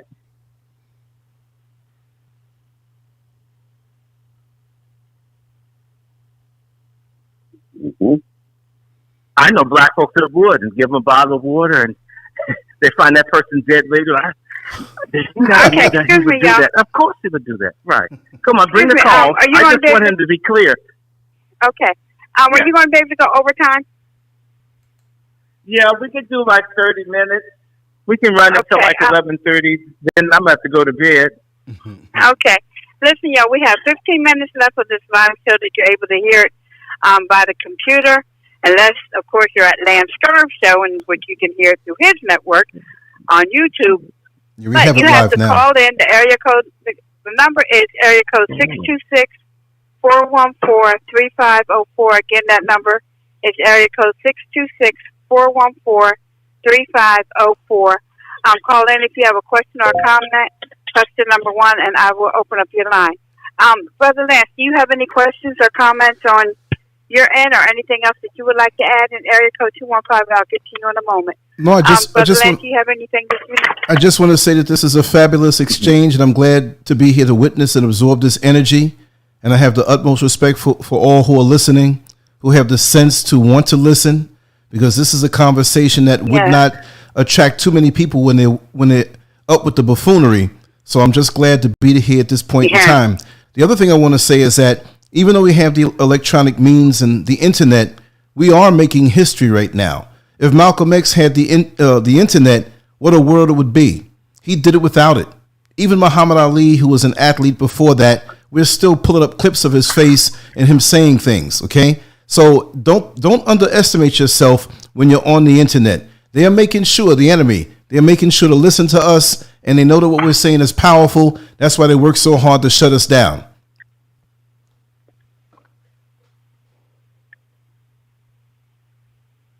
I'm done for now. You are correct with that. Do you have any questions or comments on your end, Brother Lance? Anyone from your audience have anything that they would like to ask or add? If you're able to put them into the conversation with us. The chat room is moving so fast, but there was a question earlier for our Honorable Dr. Short. The question was, and it was a while back, but I copied it and pasted. So if it's something that's not with the flow right now, we'll answer it another time. It was Empress G that said, Lance, please ask Dr. Short if he knows where the original 13th Amendment is located with 20 items that is claimed to be destroyed. I don't know. I don't have that answer. I'm sorry. Don't know. Okay, no problem. But what you do know, you know. And that's why I'm glad to just be talking to you. And we have to keep this dialogue going on different platforms, on these platforms. And like I said, it's an honor to be here. That's why I'm so quiet. You know, I'm talking. Now, Brother Lance, I know on your network, what you do a lot of, and you know, your brother-in-law and your wife, y'all do a lot of things regarding solutions. Yes. Now, do you have a solution? I didn't get to go as deep into this Equality Act as I would like to. But do you have any solutions just on this attack on our children? Well, look, the bottom line is some of us are so in love with the oppressor and the slave master's ways that we're not going to save them. They got to want to save themselves. Many hear the truth and it resonates within their mind, but they can't face getting back to the end of the line. They've been in line for the promise of this place called America for so long, the American dream, which really is a nightmare. We got away from ourselves. Segregation was the best thing that could have happened to us. So many of us are so caught up in going to the toilet next to white folk, living in their subdivisions, loving them up, laying in the bed with them, that we lost our damn minds. What we got to do, and it's not for everybody to want to leave and go to the motherland. We are all over the planet, but we need to segregate our minds away from these people.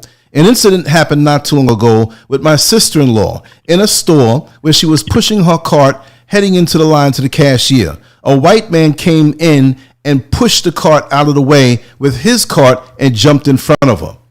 Now, I don't expect her to physically subdue him or even make a scene, but she said something to him.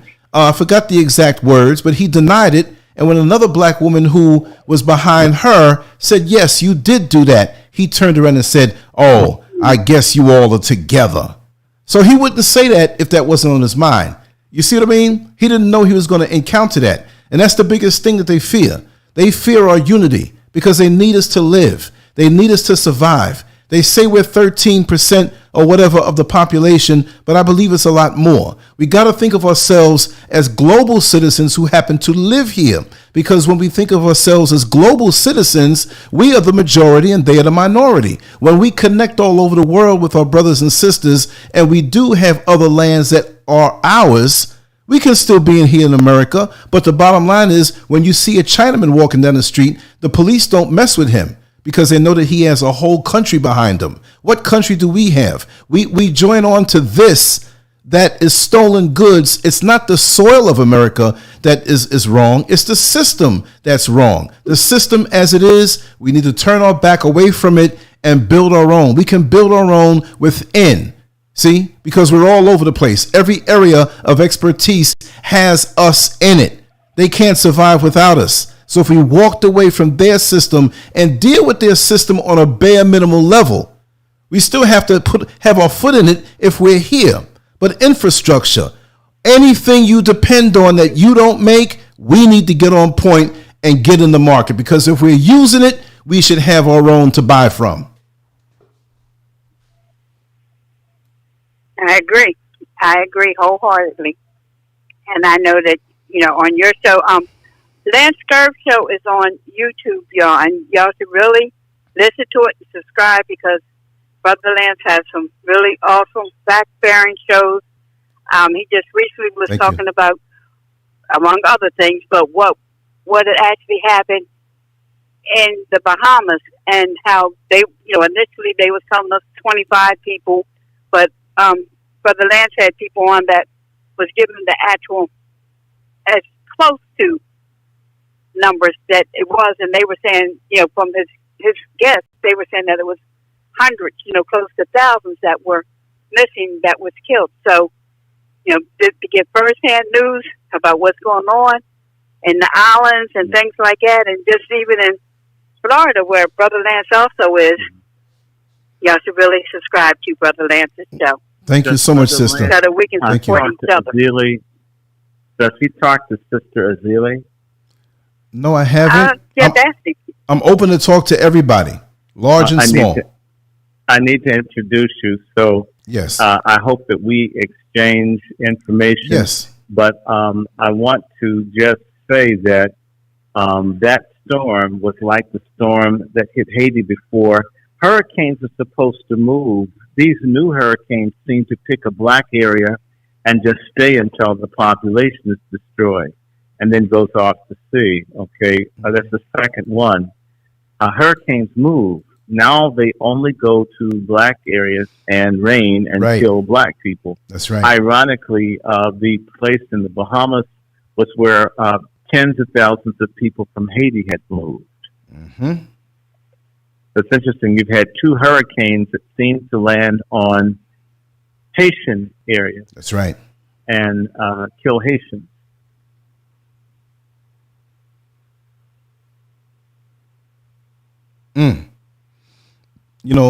Like I said, I'm willing to go. If I may.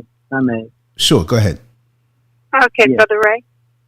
Yeah, I just wanted to say that this is, in our opinion, a HAARP, HAARP. Of course. Which is a weather weapon, war machine that they've used, and you're absolutely right. They did it to Cuba. They pulled that HAARP in there, and it was on over to Cuba for 3 days, just like it was over the Bahamas for 3 days, just like it was in Haiti, just like it was in Japan. So, and they're using this weapon. We can talk about that, because we've had a lot of experience with it, and we can share some things with you that will cause you to really see what's really going on and who's in control of it. So that's what I'm saying. There are people who are in control of this. Let's get to the cause and the effect. So we have to learn how to deal with the cause. Yes. You were right. Gentlemen, we have two more callers that they've had their hands up for a while, and I don't want to lose them. So I'm going to take y'all in the order that you appeared. Okay. Area code 813. Good evening, Antoinette. How are you? I'm well, thank you. How are you?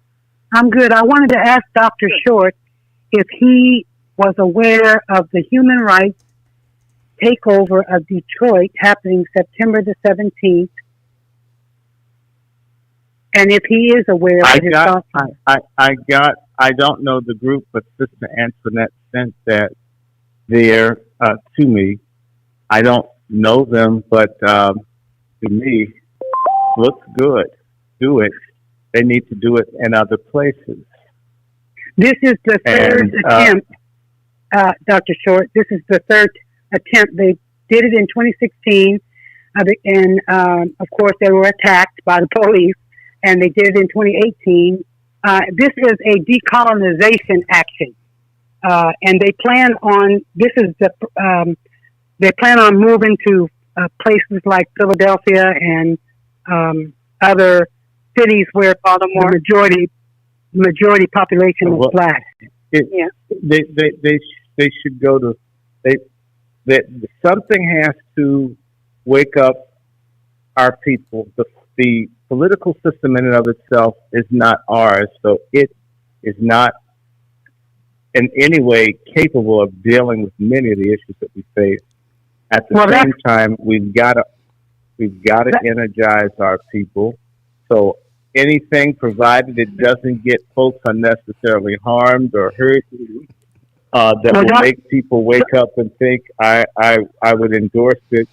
At least Dr. Short, this is not a protest. This is not a protest. This is not a march. This is a human rights self-determination takeover based upon special rights as indigenous special population under international law.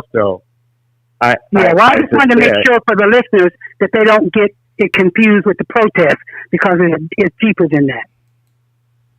No, I didn't have a problem with what he was saying. This is what Brother Dr. Ray Fauntroy and others, oftentimes people lack a critical mass to get things done, where our people's heads are, if you understand what I'm saying. And a movement, movements require a critical mass of people. You can have the most brilliant leaders in the world, most committed people willing to die, but if you can't get 2 or 3 people with them, it doesn't exist.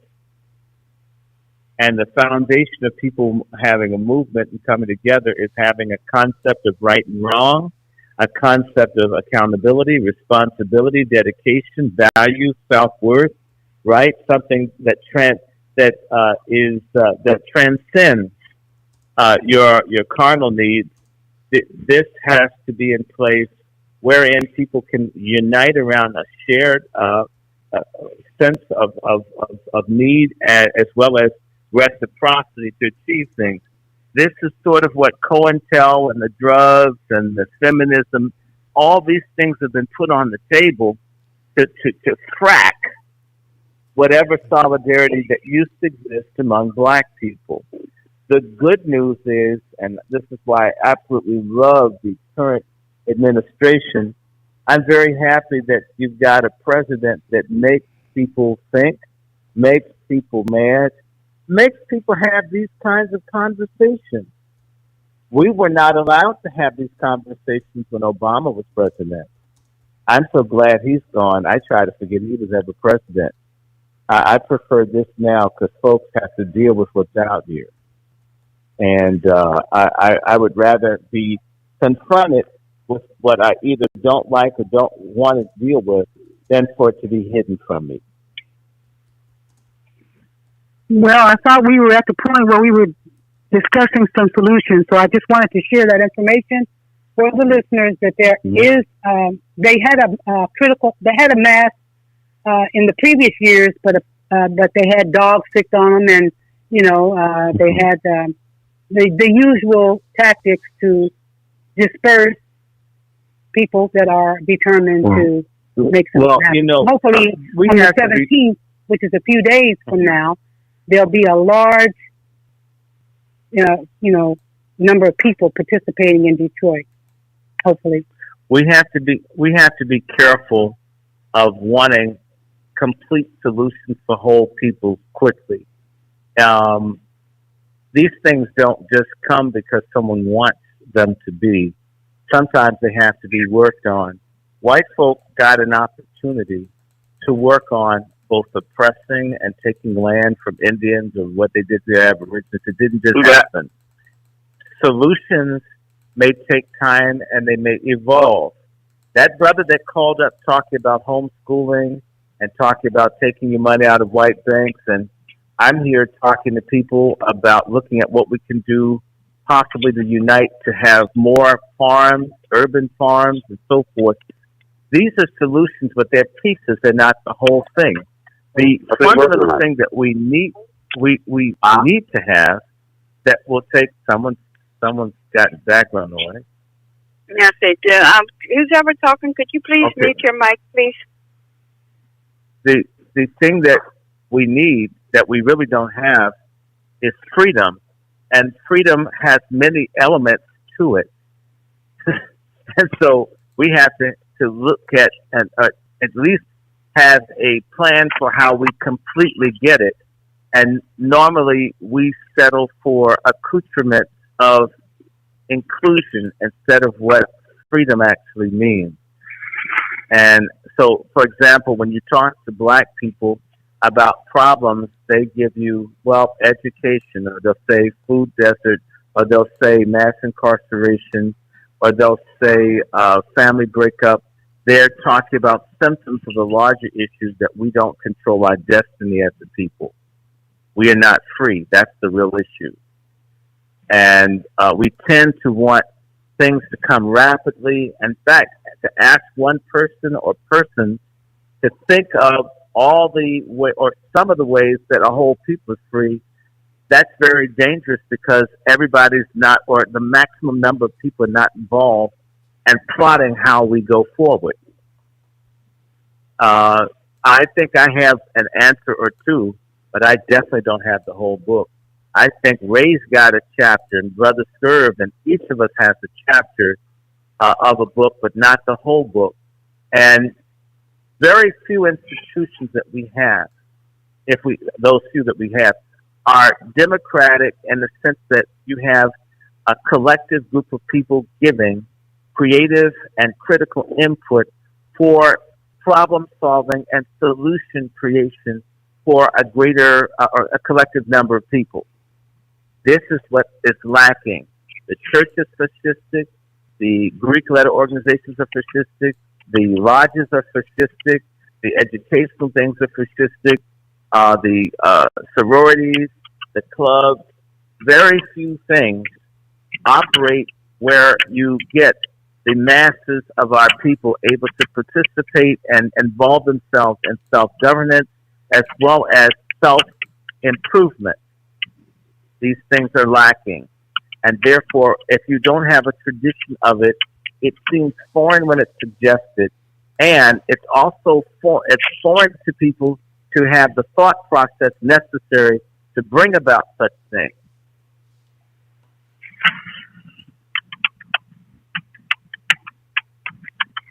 Okay.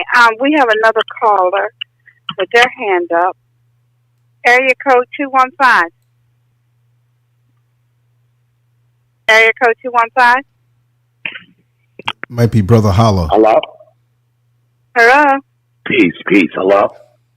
Hello? It's Brother Holla. Hi, we you, sister. Can you hear me? Yes, what's up? Lance, yes, how you doing, brother? I'm good, brother. All right. I'm Brother Holla. For those who know me, for those who don't know me, peace to everybody out in the room. Hello, Brother Howard. No, it's Holla. Like, holla at me. Holla, really, okay. Yes, holla. Because you might not want to holler at me after I say what I got to say. Okay. I'm an international, shit talker. I'm locally accepted, internationally known. I don't cut no corners and I don't play no games. So I listen, and I've been listening, and I have to say,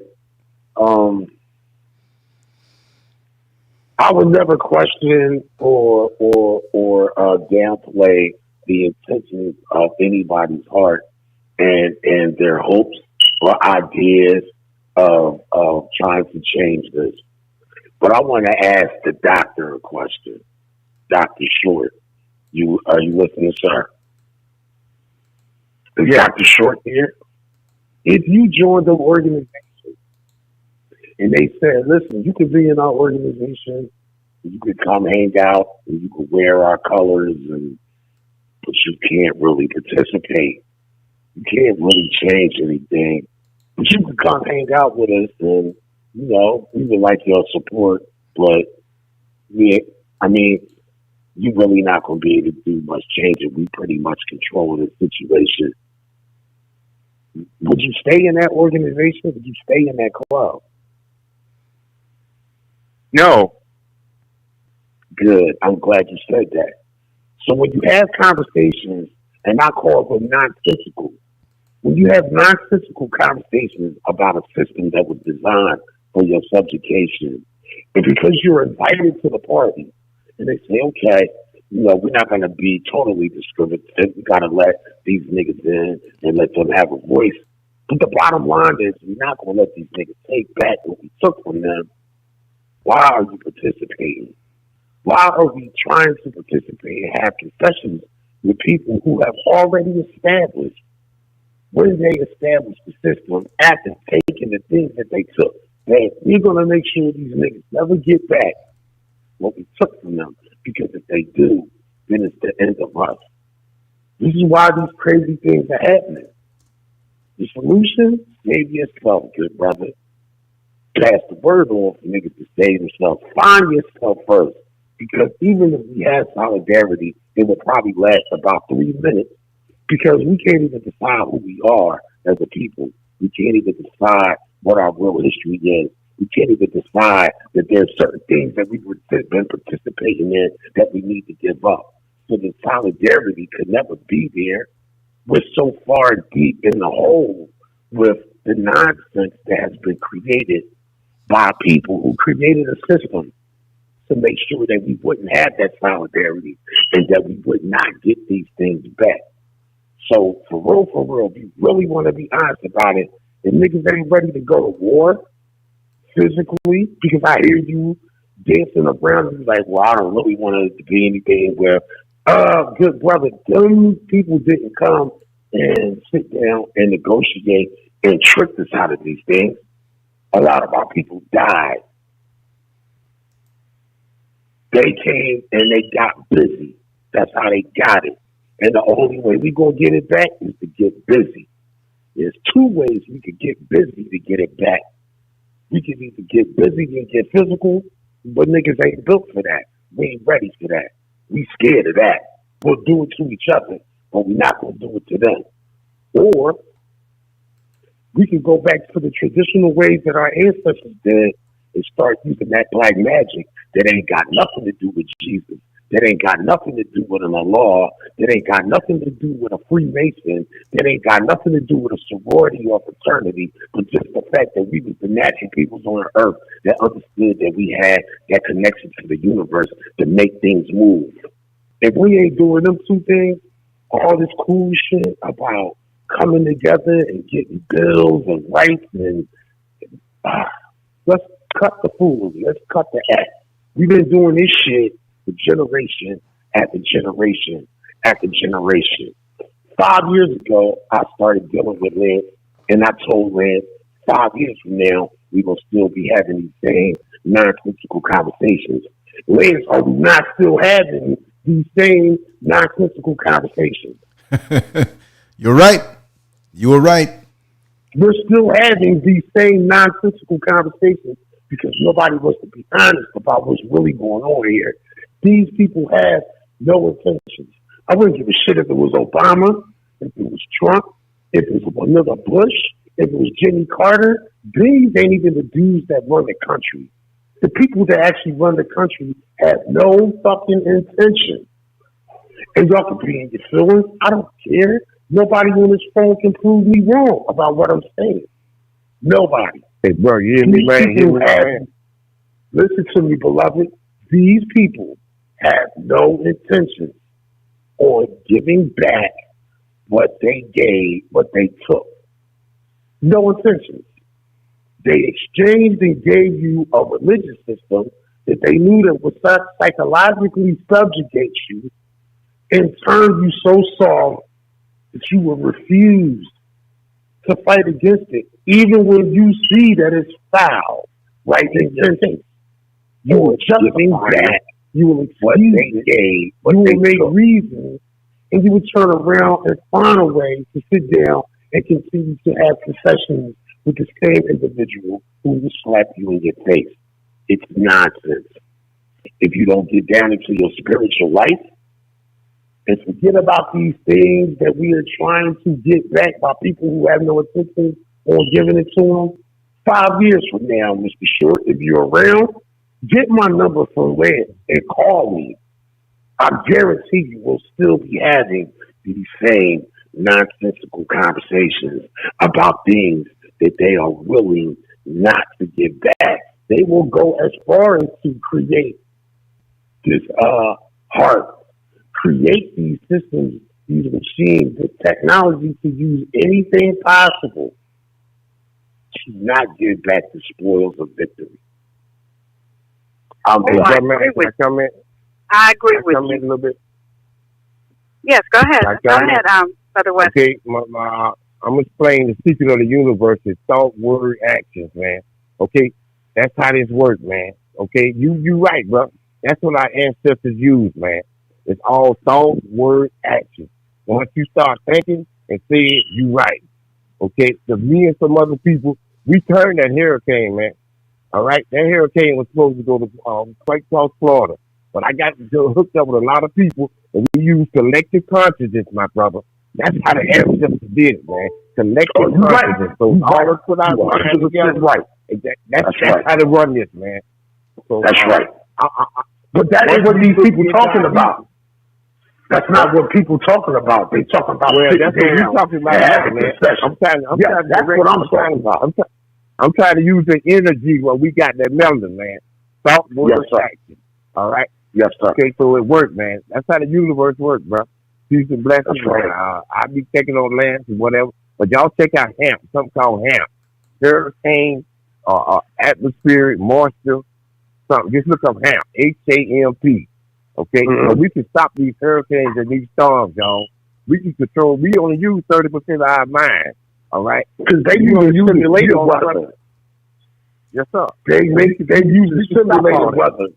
Right, we can tap into the universe for real. There you go. That's why they simulate it. They can't do what we do. That's my point. That's why I'm saying I don't understand why niggas want to keep sitting down making concessions when they behind the scenes trying to emulate and imitate what we have innately in us naturally. That's why they got us all in this crazy ass stupid shit. And eating all the crazy food we eating and going to church and worshiping all these gods and prostrating and get bruises on your forehead, not even realizing, they behind the scenes trying to figure out how to be who we are naturally. Period. They simulate. They use the artificial intelligence. They use the artificial intelligence. We got natural intelligence. I'm gonna tell you something, man. I told her Antoinette, bro, you can take your blood pressure back to normal, man.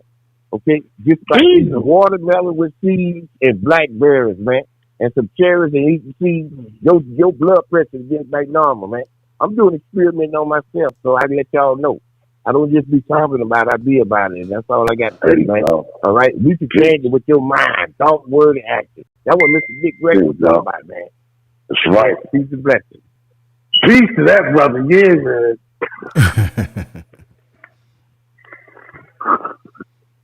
Okay, y'all. Okay, well, looks like we got all of the callers so far. If anybody else, if you have a question or a comment, if you press 1, I will open up your line. And with that, wow. My goodness, so much has been said. Yes, indeed. I just don't want to lose sight. Yeah, I'm sorry, Brother Ray. Yeah, I just want to say one thing. Amen, brother. Amen. I knew you were going to like that, Brother Ray. I love it. You come on down here. I need to get his number. We need to hook up. I'm getting ready to take people to the ocean. Taking people to the ocean. Let me see what I'll put both of y'all in the room and y'all can talk. Okay? Yes, also, my show number from Lance, please. Yes, I'll give you the number now. My number is all over the internet, so I can give it to you right now. So it's like all over the world. So I'm not afraid of crazy calls. Are you sure, Brother Lance? Oh, sister, I've been on here for years with the number out there. I like to be accessible. I know. Well, grab a pen and let me give it to you. It's 407-590-0755. And the email address is scurvmedia SCURV as in Victor, media, common spelling, scurvmedia@gmail.com. And when you call, just throw a text also. Can you repeat the number? Can you repeat that? Yep. Okay. 407 590 0755. 407 590 0755. And if you Google Lance Scurv, if you have any problems, it's going to pull you to a page that has the information on it on YouTube, Twitter, Instagram, Facebook, LinkedIn, wherever. There's places I don't even know where I am. It's a lot of stuff out there. So it's it'll be an honor to and Antoinette, when we talk and we eventually do a show on this side, I want you over here too. Yes, well, we'd love it. You should share the love right on back, because a lot of people don't share the love like this. So I'm going to make sure to always share it with you and be fair. No. I have to say, Antoinette, yes, you're one of the genuine ones out here. You have great shows. No, I think you all are. On your show, wow, y'all are just so, it's just so vital. It truly, truly is just so vital. I was talking to Brother Ray about you last night, as a matter of fact. Really? Wow. But like I said, I got to give credit where credit is due, because this is the internet is a shark infested, it really is a shark infested deception and self-serving, and nobody wants to help anybody or do, what I mean? It's crazy, or the self-promotion, and, you got to promote now, granted, but just like strange backstabbing and grown folks acting crazy because they're finally getting a little attention. I got my hugs and I got my attention. I was in other worlds signing autographs when I was a young teenager. You know what I mean? So I'm used to being seen. I don't need, I can turn around and say, well, I'm 56 years old. Let me just settle down and stay off the net and just enjoy. No, but I can't stand to see the things that I see. And this is what makes me, appreciate Dr. Short and all the other brothers that came on. Because at least, there's some of us left, and there are really a lot of us, but they try to shut us down, like he so beautifully said. Because these are their platforms. And I just have to say again that I was on a 3-way call with some brothers and sisters from the motherland. And they're planning, and they told me I had permission to say it. They're planning an app. They're planning a site and an app that will blow Facebook away in its functionality. And it's all going to be about the motherland and Africans in the diaspora. If you're black, you're in. There'll be no censoring, no matter what you say, as long as you're not talking about messing with kids or, killing somebody. You know what I mean? Killing one of us. But we were on the phone, and I'm just glad to be able to get in on the ground with them. And I'm honored that they would value my opinion and just want to have me in on that. So it's going to take a little more time, but it's there. And there's a lot of communications on the underground that there's some really wonderful things that are happening out here. We know how many people are blinded. We know how many people are not on board and not on code. You can get beat up or chastised in an Asian hair place of business and have a brother come save you, and you find yourself right back there. Some of us are just not going to make it. Some of us are brainwashed, but don't let that dominate your thoughts. There are a whole lot of us. I talk to a whole lot of people out here who are on code, who are on point, and some who need a little bit of lifting, but they're very eager. I walk the streets with the camera. I stay strapped wherever I am. Wherever it could be the car wash, it could be the supermarket. If I see a brother or sister ask them to say, like, "Come on, let's go outside," you'll know how I do, and I'm gonna do a lot of that more often. On the ground, living it. You understand? And for the police, I'm gonna keep a body cam on me for them too. So thank you, sister. I'm just so appreciative. Just a minute, yo. I got a message from Judge Joe Brown, and I'm going to try to get him in. Well, if he wants to, if you can't get him in, he can three-way me, and I'll bridge him in. I don't know how the quality is, but he has my number. If it's a problem, Okay. Yeah, try All right, it. just a moment, y'all. Could y'all take over for a minute while I try this? Please? Sure. Thank you. Yes. Dr. Short, you're still with Lance, make sure you give Brother Short my number. Oh, sure, definitely. Once I get in direct contact with him, I'm going to build that bridge. I would love to build with the brother. Absolutely. That's right. I'm looking forward to being on with you tomorrow. Yeah, fellas, and what I was about to say is next week we're going to the ocean, and we're going to put out that spiritual call, that wave, and begin to unify the thought process of our spirituality, so we'll know who we are. We don't have to put up with all this stuff that's going on, and we have the power. We just need to come together and make that connection. I think that's what's going to happen on next week when we go. Well, right, Brother Ray, I just want to encourage. I haven't done it, but I'm looking forward, at least, to encouraging people, even if you don't do it, advise people to join the Black American Gun Owners Association. They've got over 30,000 people. Wow. It needs to be 1 million or 2 million or 3 million strong. It was 5 million strong. People have to really think about defending themselves. And this would make a major difference,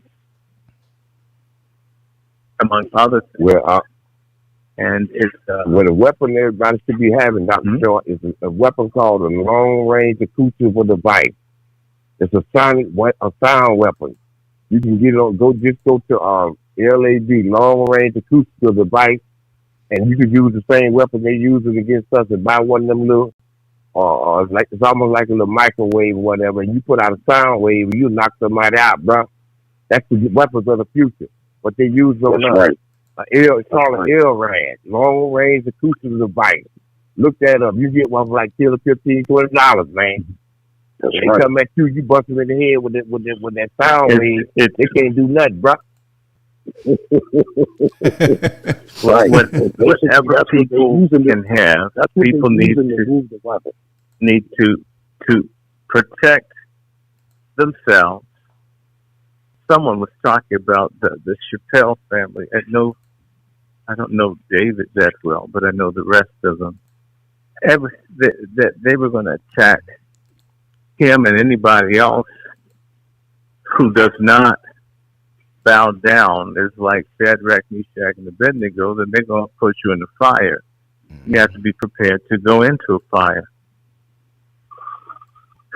or at least be able to prevent people from putting you in it. It isn't that the people that bother us are so strong.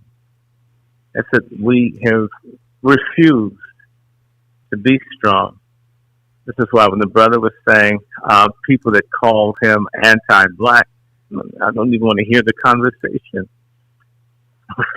We can't give people space. I was supposed to do a program in Great Britain, and the brother's Caribbean, good brother, but he wants to make it out that Obama was a great Black American. And I'm like, you need to do that show with someone else. I'm not going to do the damn show. Right. Obama's never called himself a Black American, and if his narrative is he's half Kenyan and half white, yeah, he's Black. He lives in America. He's not a Black American. He's a foreign Black, first generation. I have no problem with that. I'm not mad at him for where he's from, but he's not the same as some of whose folks have been in the cotton fields and all of that. And the guy acted like many people from the islands do, and I don't care if folks from the islands get offended. They like to tell us how we can see and think about things as if they're white folks. They get empowered by coming to America, and yet those same folks, the vast majority on the islands, are poor and suffering. They get here, and all of a sudden, the immigration experience makes them superior. And I just had to say to the brother, it's not up for negotiation about the identity of my people. I'd rather not do your show. But I'm not going to make your Anglo-Saxon audience comfortable with the falsehood. I've got to accommodate the lie for them to understand. Because that doesn't happen when I talk to Jamaicans or Barbadians or Africans. I'm forced to see them on their terms. When I ask to be seen on mine, you've got a problem, then I can't talk to you. I see you. I embrace you. You get where I'm coming from. We have to learn how to take our space psychically, spiritually, and eventually physically. One leads to the other. But you have to first acknowledge that you exist, like the fact that you exist, and then you're prepared to defend yourself, your space, and those like you. Go ahead, sister. Okay, I'm sorry. Excuse me, Brother Lance? Yes. Okay, he should be contacting you. Okay. If he hasn't done so already. Okay, I've been having a lot of messages come in or whatever, but this is the phone that I'm using to bridge us together. I have many ways of doing it, but right now that's the most secure way. So when the show is over, that'll be the best time. I'll be open for the call and I'll be looking for it. If that's okay. Because if I change, he's trying to get on, but for some reason or another, I'm not able to get through to him. Who wants to get on? Yeah, he wants to come on now. Would you want me to call him? Let him call me. Okay, hold on. You want me to call him? Let me do one thing. All right, Brother Lance got it. Thank you, brother. Thank you. Okay, let me just open up this because I had my call waiting blocked on the phone, but let me do that right now. Open it up because what's going to happen is that yeah, just give me 1 minute to do that.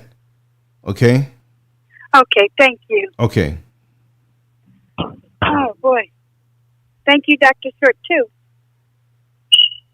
as well. Oh boy, this has been a busy night. Well, there's a lot going on with this, and what we didn't touch on, just briefly, was that this also takes away the freedom of your mouth. Being able to talk. Back, because you can't say anything against them. Just like when you brought up Dave Chappelle, when in his comedy sketch on Netflix, when he said niggers, and they said it was such a big gas, that almost like around the world, because he said this, but he was the right person to say it, and how he made a big statement with doing this, because this opened up a conversation that has been shut. And now he's going to be that from being able to from saying that. And Dr. Short, I know that you know Dr. Sion as well. Go ahead. Right. Well, look at it this way, and I'm not attacking David at all. When you command $60, $80, $50 million a year, you've made more money in 2017 than several black families, maybe 50 black families make in a lifetime. We need to have the kind of empathy for Assata Shakur and other folks who don't get tens of millions of dollars when they catch hell. In my view, not to take away from David, but if you have tens and tens and tens of millions of dollars, you've been amply rewarded being able to say basically what you thought. So I think that goes with the territory. Because if people died, he gave saying a lot before. He made less. a statement. He made a statement before.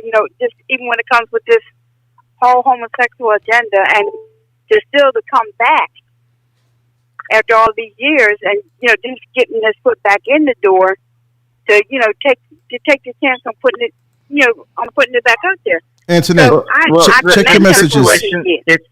My phone is locked, Antoinette. It's so obnoxious. Call him directly. I'm sorry. Excuse me. Sorry about that. Yes, no, I'm sorry to interrupt you. I have my call waiting blocked, but while it's on the call, I can't open it up, so he won't be able to call in. I know he's trying, so have him call you. I'm sorry to interrupt, but that was I don't want to have him waiting too long. All right, well, we can do it this way. Dr. Short, can you give Judge Joe Brown a call? Can you text me his number? I have it somewhere, but I don't think it comes up if I pull it up in my phone. If you text it to me, I promise to to call her right away. I know it's a 702 number, if I'm correct. Oh, I'll bring it up if you can't find I'm it. looking in the wrong place. Yeah, I'm gonna check it out right now. I'm gonna look for it right now. Antoinette, I can call him. Oh, you're calling him. Thank you, Doctor. Thank you, Brother Ray. Okay, thank you. Okay.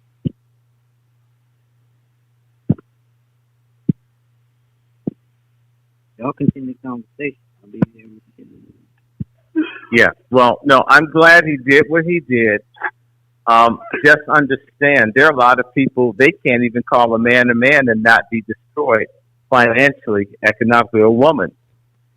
So even if he has problems with Netflix, you've got tens of millions of dollars pushing you. There are a lot of people who pay a far higher price and don't have anything to show for it. And as a community, like the children you talked about in the school, people who are standing up who are going to be punished, they can't get the attention that a person that a celebrity gets. That's problematic for me. Antoinette? Yes. Okay, Judge. Judge All Brown. right. Hello, Judge. We're glad to have you.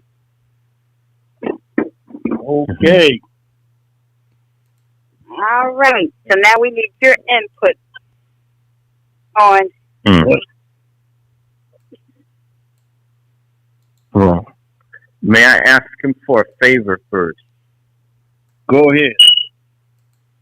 It's very minor. Judge, I need to find someone at Georgetown or is affiliated with Georgetown Law School that can allow me to get into these papers on this Jeffrey Epstein character that was molesting black girls at Dunbar High School 100 years ago. And they've made it very hard to get these papers. I've had to go look all over the country, and they're at Georgetown, but I don't have the status to see them. And I'm thinking you in the legal field may know someone, a judge, a lawyer, a professor. Well, I don't that know has a a judge, connection to Georgetown. Now, my former lawyer's daughter is an appellate judge on the Second Circuit Court of Appeal there. I might call her and see if she can drop a call that way. Send me a text to remind me, would you? Yes. Hold on, brothers and sisters, 1 second.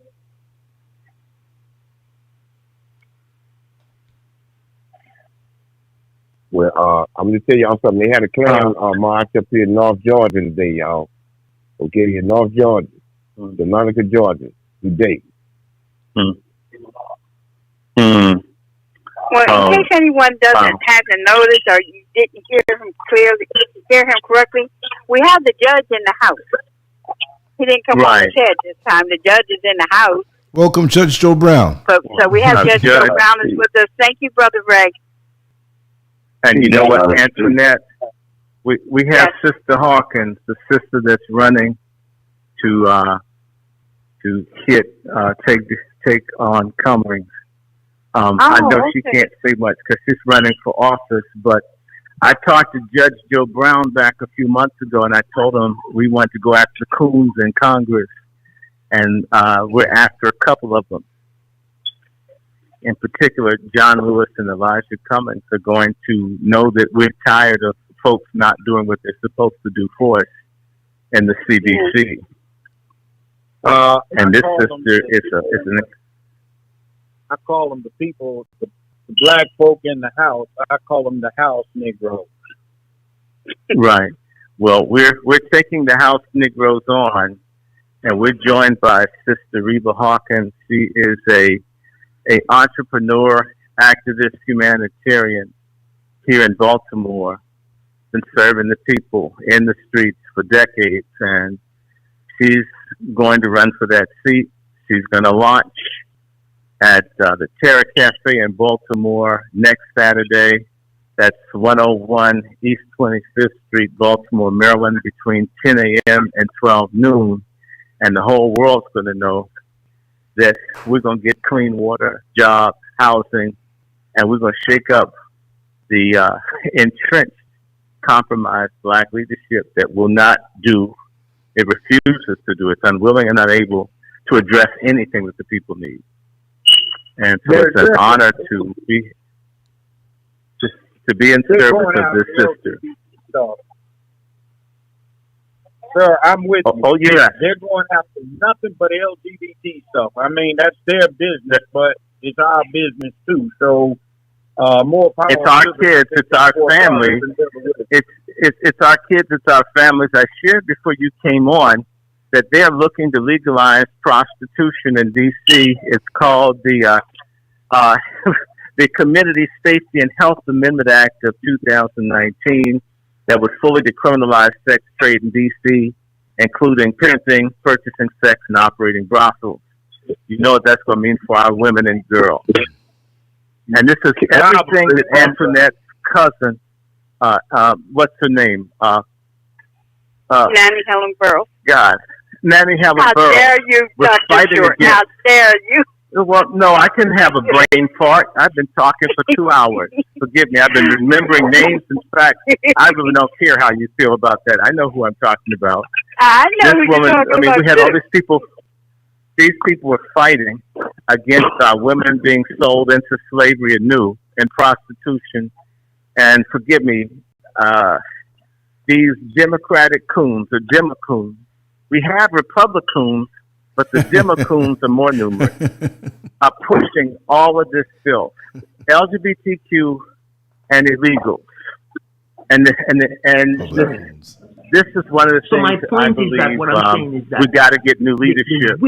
I'm hoping I can introduce you to Sister Hawkins. You would find this is one of the fiercest, finest examples of black womanhood that I've met in my 54 years.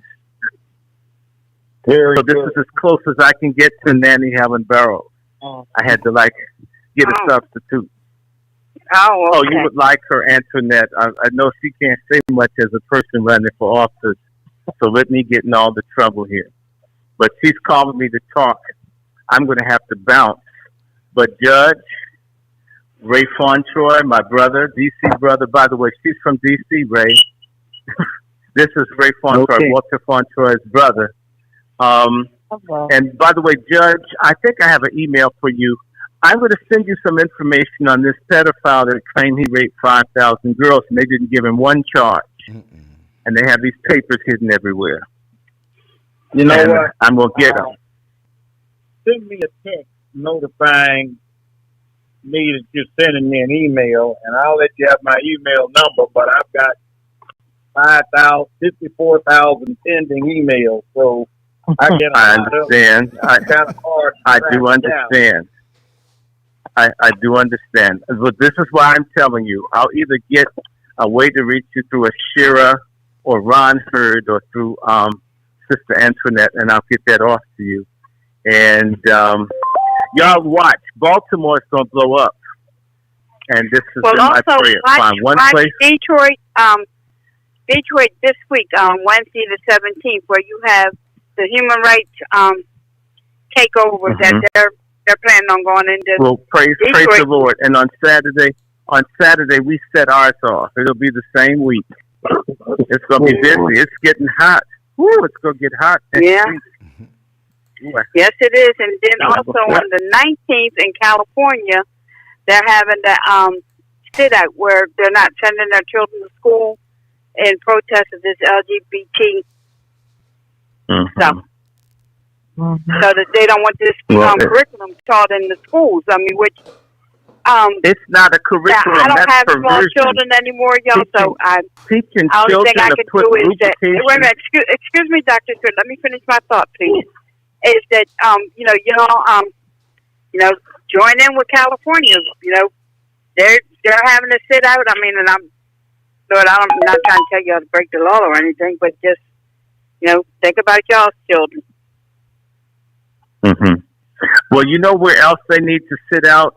They need to not go to any of these churches promoting this. I'm so tired of these coon preachers. I was at this thing talking about trafficking of children, and Sister Hawkins was there with me, and I had on my clergy robe, and the lady says, "We're so glad to see a minister from the church It says most of the preachers support prostitution legalization in D.C. Didn't they say that, sis? Yes, I was they did. shocked. The Yep. preachers are supporting child prostitution. I'm not surprised, but this came from a white woman. So it's like, whoa. It was so matter-of-factly. Can I interject something, please? Brother, Judge Joe Brown, peace to you, brother. I'm asking permission to talk because you're the elder on the phone right now. Hello, is he there?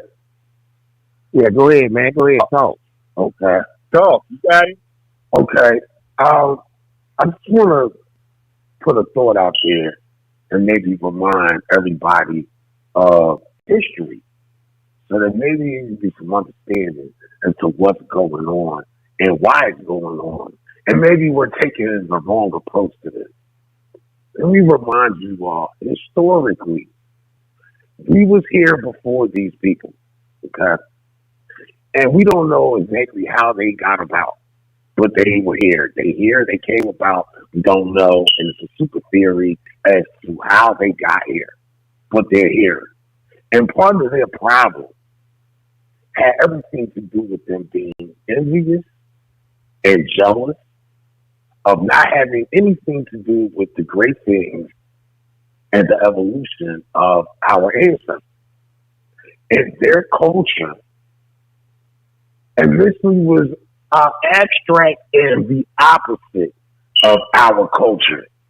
And they evidently understood that they needed to infiltrate and to do what I brought this word up a couple times on Lance's show.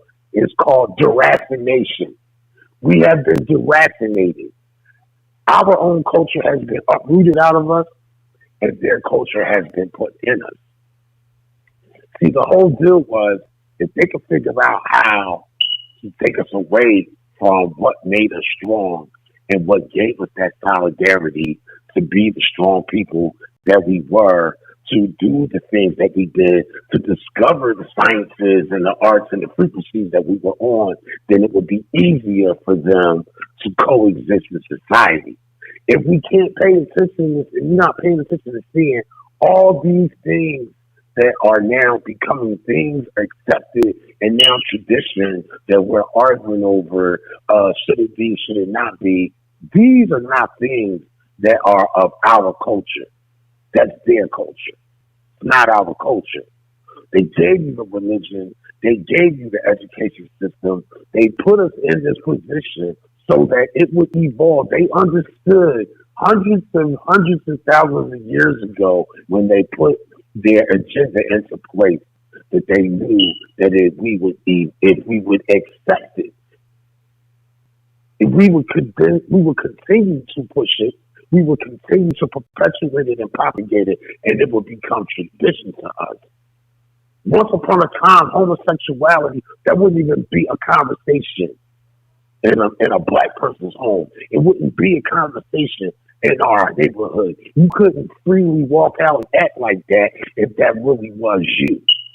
But these things have now become tolerated, that have now become accepted, that has now become a tradition, even with the religion.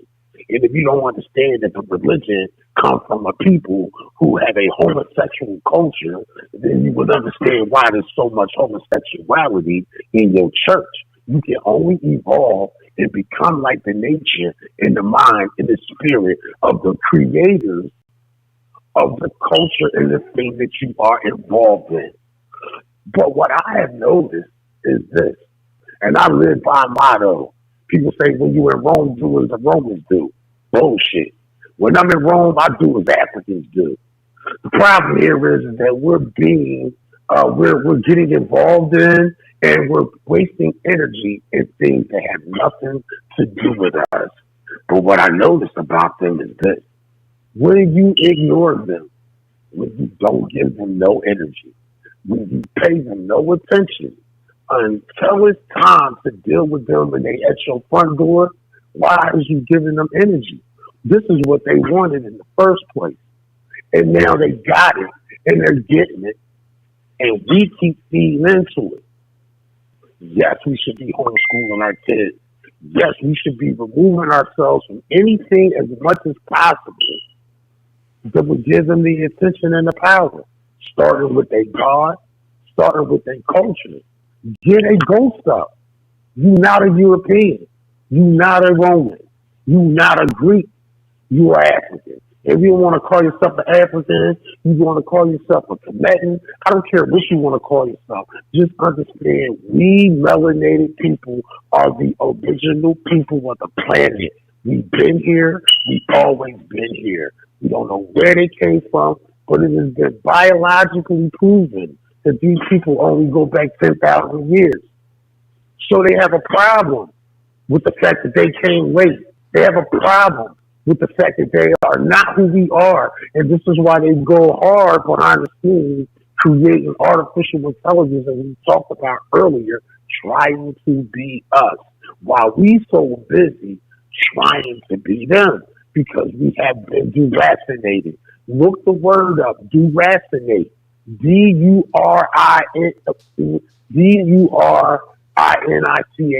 deracinate.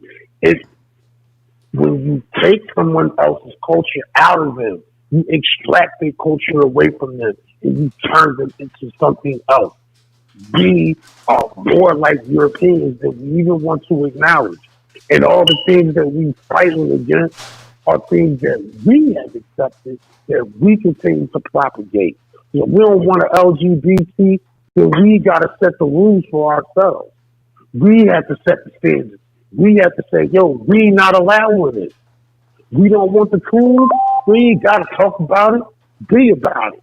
Ain't nobody got to tell nobody nothing. You catch them niggas when they coming out of Congress, when they coming out of meetings, when they coming out the bar, hanging out with their folks, handle your business. If there's no consequences behind your actions, people will continue to do what they think is cool to do as long as nobody's checking them. That Bible scripture about spirit of rod, you spoil a child, it works literally, but it also applies to us grown ass people. If we ain't checking each other, we ain't making concessions with each other to say, yo, there has to be consequences for the things that our people are doing that supposedly represents us, then yeah, they can continue to do these things and think that they're justified in doing it. Whether it's because I'm taking care of my family or I'm trying to make the best life for myself. A lot of these entertainers, these politicians, they laying in bed with the beast. They making concessions and playing, and they taking the money, they taking the trinket. So they gotta play the game. So was it that they really cooning, or was they really just scared? Because they done already played games. They done already think they playing concessions with the people who've already decided we not giving these Negroes back what we took from them. So what are we really talking about? If we not willing to give up the things that have been put into us and go back to being who we are, really, what are we doing? What are we talking about? We can have 1 million sit-ins. We can have 1 million protests. But until we ready to give up their ghosts, until we ready to put their Bible down, put their Quran down, their Torah down, unless we get ready to stop dealing with their politics, I found it I work around them. When you ignore them, they hate it the most. Antoinette. Yes, sir. Yes, Brother Ray. Yeah, I was just wondering. Brother Ray? Yes, can you hear me? Yes, I can hear you. Okay, I was wondering if Judge Brown was going to. We don't have much time left, do we? No, and I was ready to. In, brother was holding forth. So, you know, when the preacher is doing well with the sermon, all you can do is.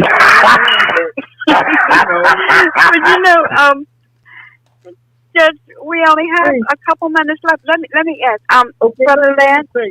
Let me jump in and say go ahead. One of our problems is that the things that we now hold out as meritorious are not. I talk to young people, and I just get aghast. I just say, you know what? I disagreed with my father and grandfather on a lot of stuff, but not on some fundamental stuff.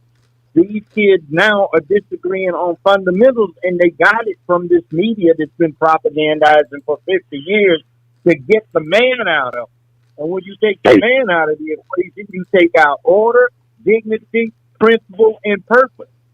And they have none. To give you the words, some fool called in on me on another radio thing I was doing, and we had been talking about that chicken run thing that Popeyes did.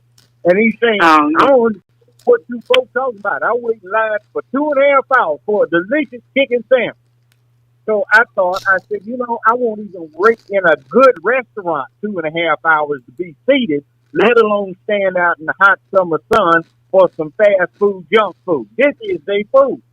And we had bunches of us standing around showing how big a fool we are. So, I mean, it's just exemplary of what has happened. They did not do this 50, 60, 70 years ago. And these young kids don't even know what it looks like. And I'm saying, good gracious. My grandfather's principles were mine. And my great-grandfather's, I assume, if I'd ever had a chance to meet him, would have been mine. And so on back and back, because it's just a man thing or a woman thing. But they've got this perversion of fluid gender, this Skittles thing where they want to taste the rainbow that is corrupting everything. We got a problem. Yes, we do. Right. And right coming out of the penitentiary got the appetite for sissification default in them. Yeah. And all kinds of rationalizations about who's on top or who's doing what to who. But it's still the same old. And when they get out, they spread that through our community too. I thought there was going to be a shooting at the gas station I was at. I'll hurry up. Today when I was gassing up. And some woman was saying all kinds of black ends, this and dogs. I will F you up and blah, blah, blah. And everybody was kind of moving on the other side of their cars. They thought somebody was going to shoot somebody. It turned out it was a mother talking to her 4-year-old son. And she literally threw him in the back seat of the car, and she touched almost hit somebody coming out of the lot. I walked in and said, what happened? Said, well, the kid, asked for something. She slapped him, said, little B, don't you know I don't have no extra money? And I said, I know what it is. Kid didn't look like he had home training, did he? No. I said, well, it's too late to wait till they get out to act like, you've been teaching them home training when you haven't. And see, that's what we did. We have gotten so far afield, and it started with that LBJ thing of the safety net. It looked good, but it became an environment when people depended upon it, and instead of trying to prepare to have children, they had children to get money in their pockets. Then they cut it down, and now they got to have it. And we got a bad problem. People who had babies to get a check. And that is spread throughout our community and it's total dysfunction. That's right. The bad witches of Lyndon B. Johnson. You're absolutely right. Goodness gracious. That's a whole other issue, another problem. And when I bring this up, black women have a problem with this. But if we don't deal with all these things as they are, how do we progress? How do we evolve? We can have these conversations over and over and over, but it starts with us. And that's why I'm like, we should just ignore them. Don't give them no energy. Yeah. We take care of it. Excuse me, Brother Howell. I truly hate to disturb you. I truly do. And I hate to say this, folks. I truly hate to say this, folks, but this is the end of our program. We have no time. Blog Talk will be cutting us off. Truly, I want to thank y'all for coming. And Judge O'Brown, thank you for coming and for sparing your time. And Dr. Short is no longer with us, but thank you, Dr. Short, for being with us, and Brother Ray and Brother Lance, thank you for sharing us over on your network and also for being here with us. Thank you. And I want to remind y'all on Sunday, tomorrow morning, Dry Bones will be on at 10 a.m. for the Helios Bilios. at 10 a.m. Eastern Time. And on Wednesday, Brother Eddie and I will have our show, and that will be at 9 p.m. Eastern Time. And, of course, y'all cannot forget Brother Lance. Y'all really have to go, for those that have never been, to check out Brother Lance Scurv's show on YouTube, and he does frequent shows. So you will always be able to find something over there. Because, yes, and Brother Lance, you also have a site, too. You want to give us anything on your... Well, you know I'm a gentleman when I'm on your show. I'm not trying to self-promote too much, but I'll just say everything Lance Scurv. Lance Scurv on YouTube, LanceScurv.com, Lance Scurv on Twitter, Lance Scurv on Instagram, LinkedIn. What did I forget? YouTube, of course. I already said that. We also have an app. Okay, you can download it at the Google Play Store, the App Store, and the Amazon Store, and that's Lance Scurv, straight across the board, just like you see it spelled. We have all kinds of things that will connect up. The other good thing that we have on WhatsApp is the Lance Scurv Show. That's a 24-hour, 24/7 chat room that never ends. So if you're bored and you have your phone, just go there and just I dropped the link earlier in the show, and I'll do it again before the show is over, the show is over now. So I'm going to do it, and I'm going to say to Judge Joe Brown, we love you over here, man. They're craving you over here again. I got some upgrades, so the sound will come out pristine, and I'm looking forward to having you here or over here with Sister Antoinette, whichever way we can do. I appreciate you because you share your wisdom in abundance all over the place. And that's the way we have to do. We have to plant those seeds because what you possess is very necessary, especially for those who are in dire need of an example of true black manhood. Yeah. Yes, we definitely need to. Look, I have sons. Lord knows I need for my sons to know exactly what it is. Even, they're grown, they have their own families now. Right. But, I need to see, women, being women. That's why I enjoy seeing your wife when she comes on your show and, she be talking about how she, the cooking and everything that she does. And yes. I'm not a vegetarian. I still eat meat, but it's, But sister, just to see her, different things. Everyone's a vegan. If they eat the meat off the plate and there's nothing but vegetables in, they're vegans then. That's the way I look at it. Yeah. Yes, that's true. But we have 3 minutes left, y'all. Yes. And I truly want to thank y'all so much. And hopefully we'll be able to do this again really soon. Of course. I like this style. That's the way I look at it. Quick question. Yeah, you can. Now we don't get cut off. Go ahead, hurry up. Hey, Judge Joe Brown, you think the answer to our question to this lack of manhood is to all these single women with these children, and each man kind of like marry up with 2 or 3 women, do something like that? That might help. That might help. Somebody needs to be responsible, and somebody has to raise these boys. Mm-hmm. Only 28% of each year's high school graduates for the last 16 years have been men. 32% of the undergrads, 36% of the grad students, and only 44% of the workforce. There are not enough males coming out being men, qualified to be men in this society. So those that are need to step up and cover for them. I don't think get an ugly woman, but, there are a lot of women out there that are doing without. They need somebody. I always say men give guidance and women give advice. So some more of us give guidance. Yeah. Right. Mm-hmm. Well, y'all, I'm going to say good night. I'm going to thank y'all again for being here, and we're going to be cut off because it's 11:59. So I'm surprised you let us go this long. So with that, thank you all.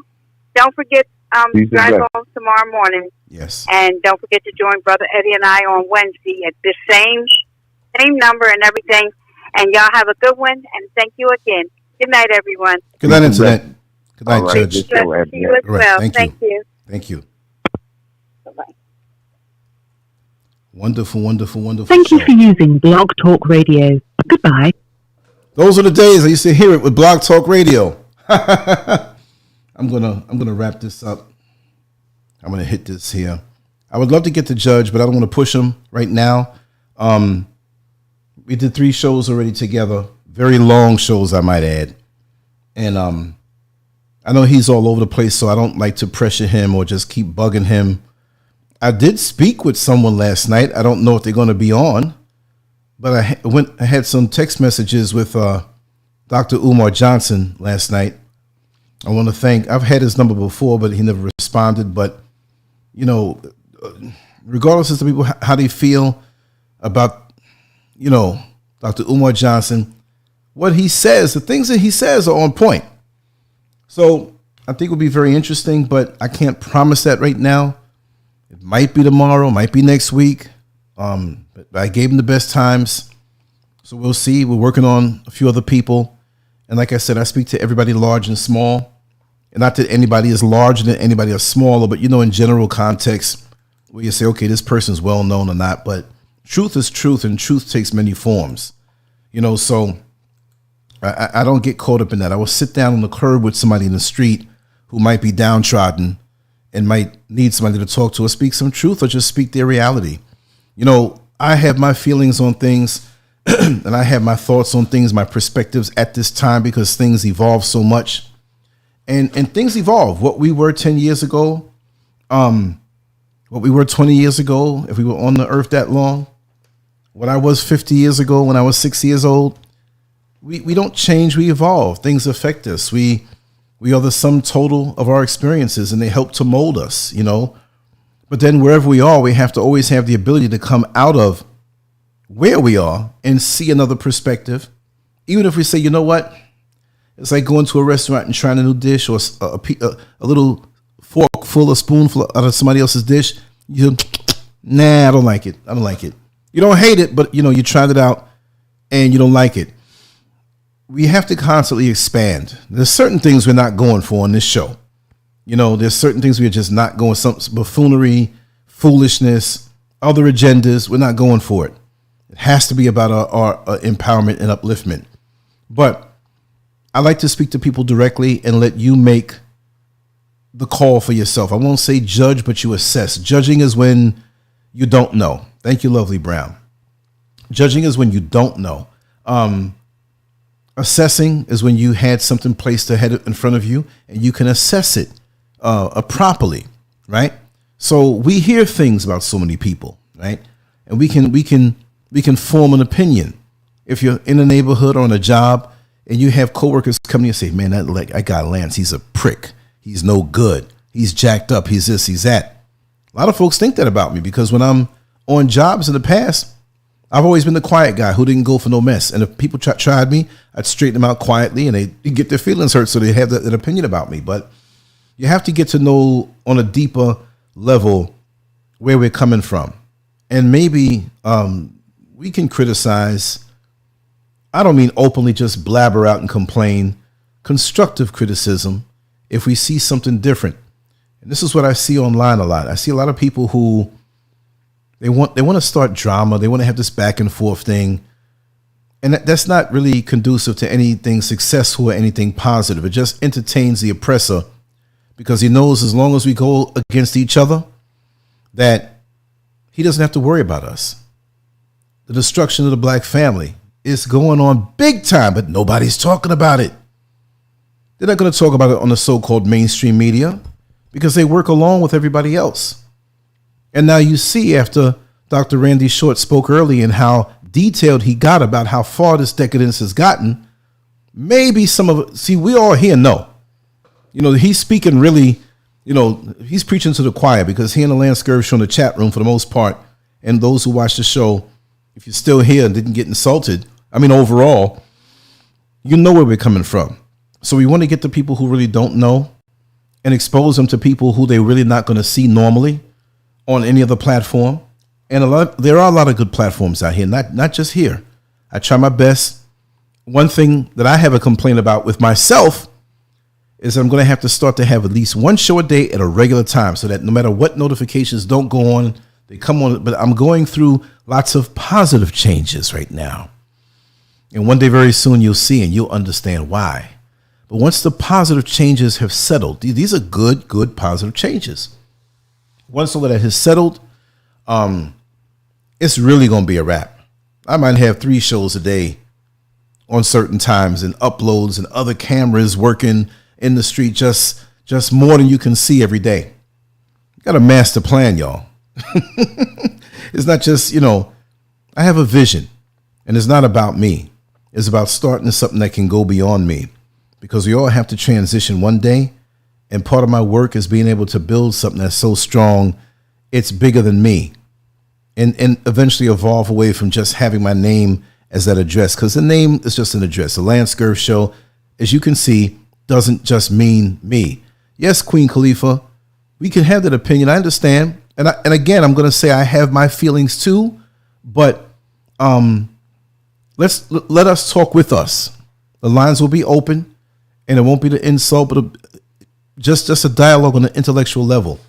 So, trust me, on my side of things, with the information I get, I hear a lot of things, y'all. I'm not saying about him. I'm talking about overall, everywhere else. There's a lot of stuff that I can't say. Not because, Gloria Lawrence, you're right. It's getting to that point now. Because folks are getting that, but you didn't answer my email. You didn't. I don't have the Judge Joe Brown style of emails where I got 50,000 backed up, but I got a couple of thousand backed up. And a lot of spam and a lot of other stuff. Exactly what we do. What do you do when you're a kid and you're eating something that you want to eat part of the something, but you don't want to eat the whole something? You know how a lot of kids, when they eat bread, but they want to pull away the crust, they say, I don't want that, but I'm going to eat this part. Well, with anybody, if you think they're a fraud or not, or you think this, take the good. Take the good, right? Take the good. That's all I can say. Take the good and leave the bad. Yeah, I'll have that. On the app, I have a suggestion box that you can suggest things. On Melanin Envy, I don't think I have that. I'm going to have to add that in. And I'm going to say again with Melanin Envy, and I had added someone just earlier in. Sometimes there are difficulties because I have the registration very tight. Simple things you have to do, but you have to do it on the computer. All right. So when you join, right up here okay, look, I'm backwards, so I got to point this way. Okay, right there, melaninenvy.com. Go there, and all you need is your login email address that you're going to use to log in, a temporary passcode or a passcode if you're doing it, and your username spelled out exactly. I've been taking my time and growing that, that particular thing. Exactly. Take the good and leave the bad, because ain't nothing out here perfect. There's good with me and there's bad with me too. I have to express myself all the time. I have a very long fuse, but a very explosive, crazy temper when I get there. I am straight nuts. I'm not saying like I'm a loose cannon. I'm very much controlled, and I have a lot of control. But if someone does something unrighteous in front of me, like do something to my woman or a woman, especially one of my sisters or a child or something, I can take it. You can do things to me. You can say things to me. But if someone were to do something to my wife or something like that, I'm going, y'all. There might not be a Lance Scurv show, because there'll be a Lance Scurv show on the news that night. And I wouldn't want that for myself either. So that's why I try, to give out my energy in a positive way, incrementally, my favorite word, right? So, certain things I'm not tolerating. And like I said, when I get to that point, like I say, I have a long fuse. I take a lot. I have a lot of patience. But when it's something unrighteous and unnecessary and really just off the chain, I will be off the chain. And I'm not going to have anybody outdo me when it comes to that. If they challenge me on some foolishness, I'm not going to, snuff their life, but they're going to wish they did. But when I get like that for the next 3.5 days, I'm crazy, like hyped. Anyway, when I was 20 years old and competing in bodybuilding and training and stuff, people were like, that didn't know me, like, yo, who's your guy's coke dealer? You know what I mean? No, I never did those drugs, anything like that. And I'm not knocking anybody who did in their journey. But folks thought I was like this all the time. taking care of myself all them years as a teenager. My father made sure that I ate real good, training and working out from 13 years old. You know, I was always like that. I'm still hyped. It doesn't stop. I'm a tad slower now, but if energy was never a problem for me.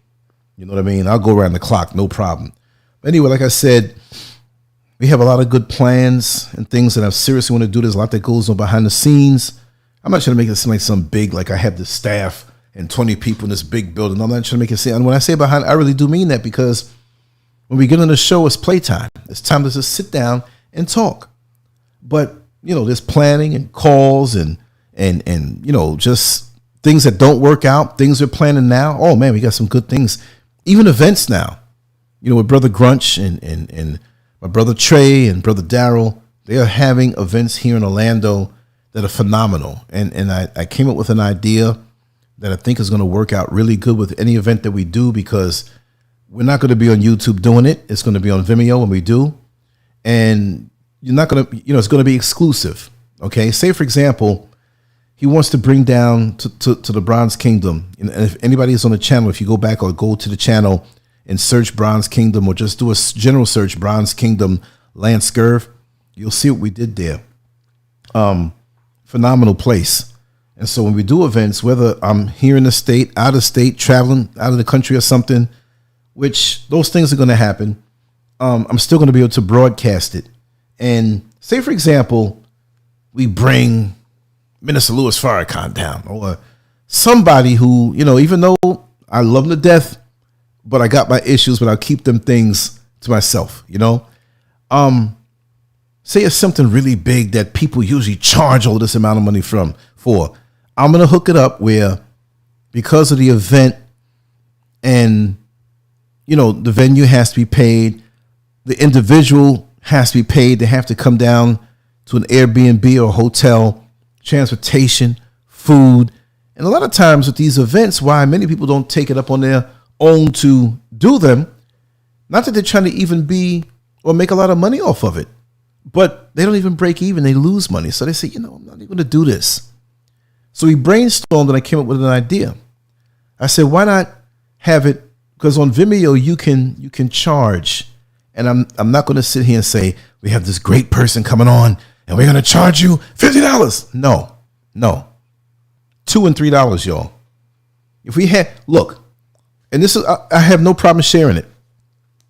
If we have something in Orlando or something in Texas or New York City or Maryland, wherever it is, geographically, since I hate to say it, we may not get as much of a turnout locally, but there might be somebody a state over who can't travel or who has to work the next day. Why not make it affordable for everybody, right? So that will take care of, and then we can set up orders like pay-per-view early ahead of time, because Vimeo works it that way, where you can, to get it, and the good thing is, you know, you pay, and it's not going to be out on for the whole world to see the next week.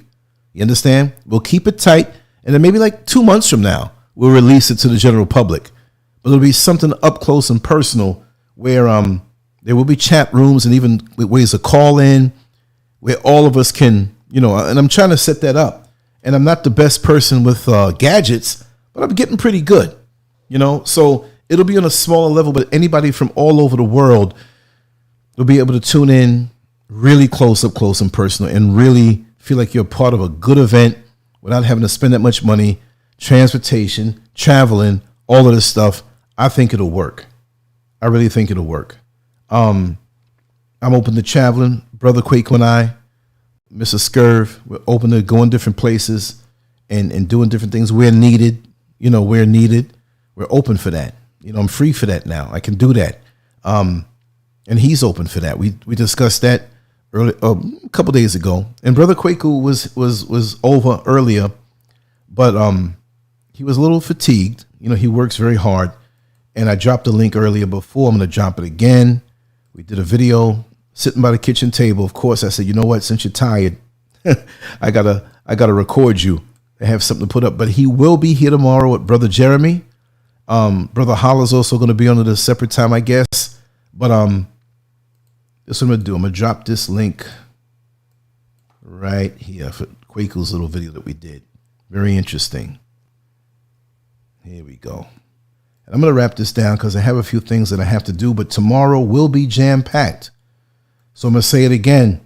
For those who haven't been getting the notifications, I'm not saying anything you did because I know YouTube is messing around with this channel, but I will say just double check, make sure you're still subscribed, and make sure that's the video that you're going to have to look at. It's pretty good.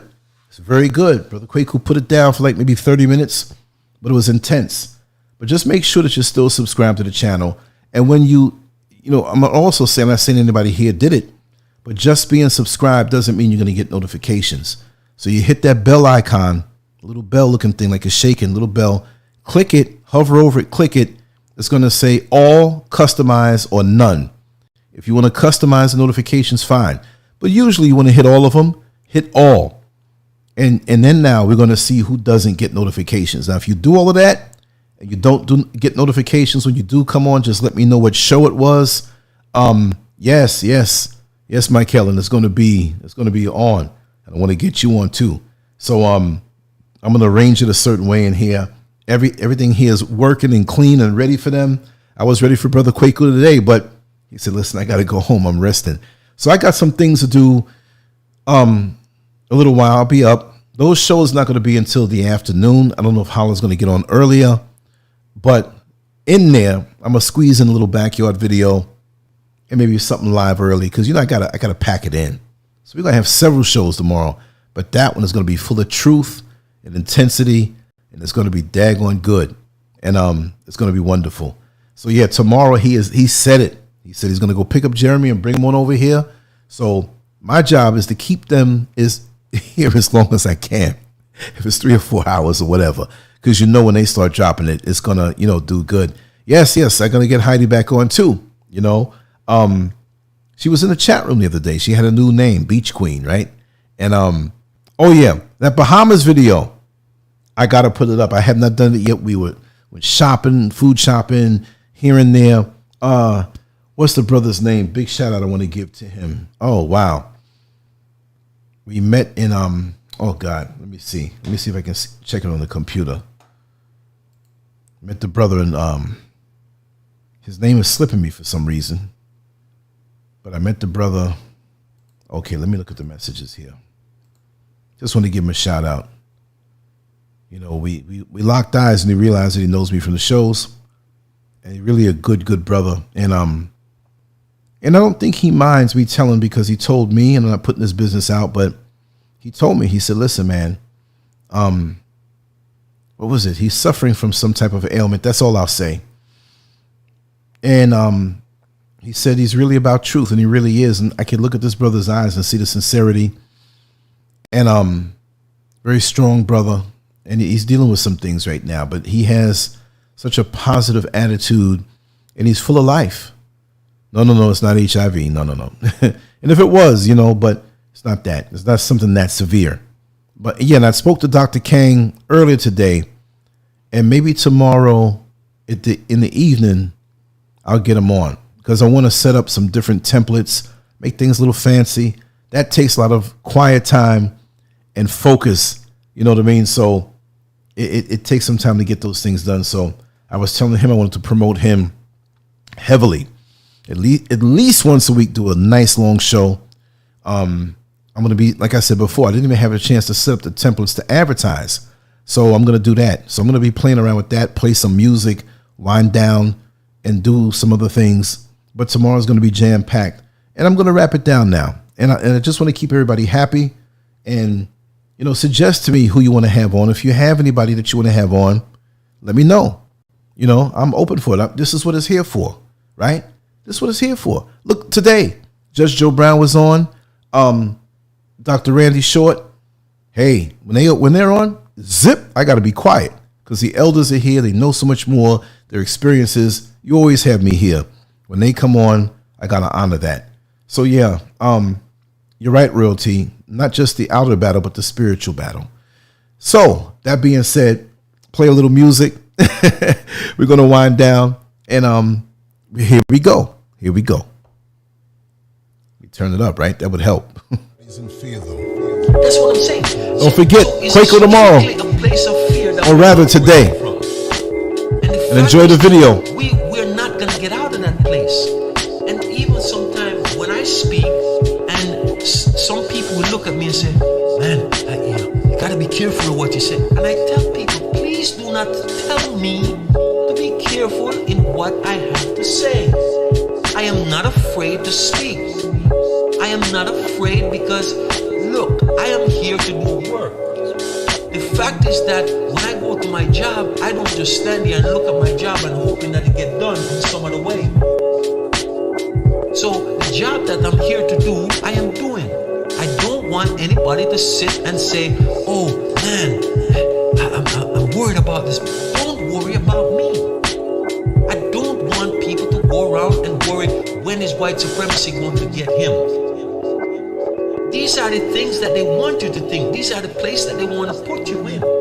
Paralyzes. You see what I'm saying is, that's why we don't do nothing. We see our sisters being beaten down in the street as a strong black man, and we stand here and we look, and all we can do is take up our phone and videotape it. And what happened after that? You see what I'm saying is, we see these things and yet we are paralyzed by them. But the fact is that here's where the danger comes in. The danger comes in because I will look at you, okay?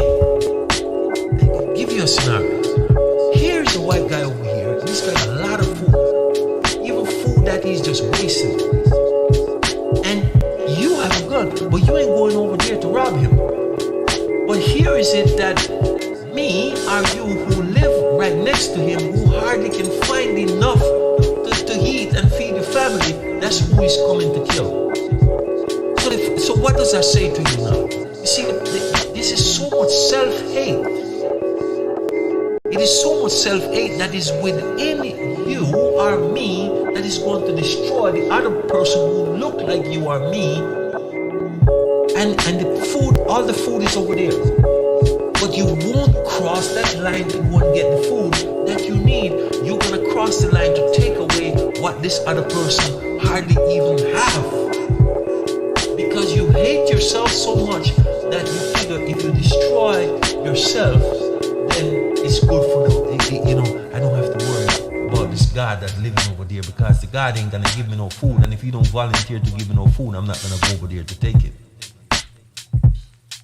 That's what I'm saying. So that's the place, I like that part. That's the place that we live.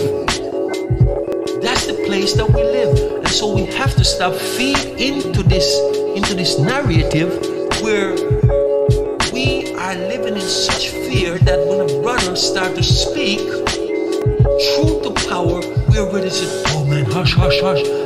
I don't want the prisoner to come in and get you next or to get me, so be quiet. See, just don't say anything. Be careful what you say. And that's where we live. That's a very dangerous place to live. It is. But the fact is that we can't see that because we're so caught up. We're so caught up and we're hoping.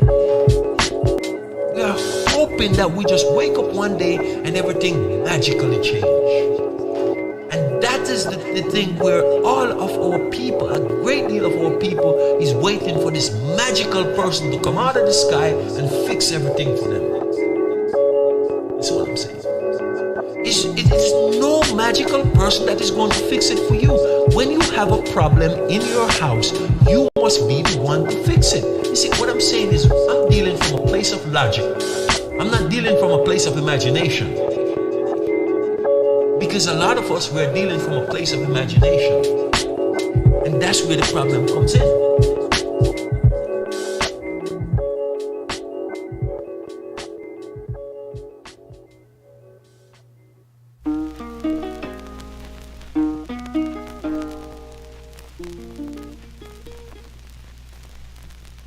Why are we called Negroes? Why are we deaf, dumb, and blind? Why is everybody making progress, yet we seem to be lagging so far behind? Why are we mistreated? Why are we in this condition, stripped of our name, our language, our culture, our God? and our religion. Here in America, all of our religious training has been gotten by the preacher.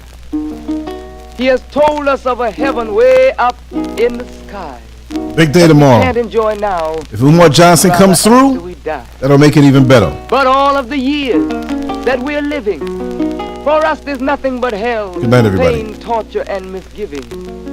Yet the Bible speaks of a heaven filled with material luxury, which the white man and the preacher has right here, so we see. So my friend, take it for what it's worth. Your heaven and your hell is right here on this earth. So let's check back into history, which rewards all research and tells us plainly that before the white man gained entry to the east, he was living in the caves of Europe, a ravenous beast, eating juniper roots and eating flesh raw, till God sent Moses to civilize him and teach him the law. Then following Marco Polo, an explorer, he gained entry into Asia and Africa. From China, he took silk and gunpowder. From India, he took jute, manganese, and rubber. He raped Africa of her diamonds and her gold. From the Mideast, he took barrels of oil untold, raping, robbing, and murdering everything in his path. The whole black world has tasted of the white man's wrath. So my friend, it's not hard to tell. A white man's heaven is a black man's hell.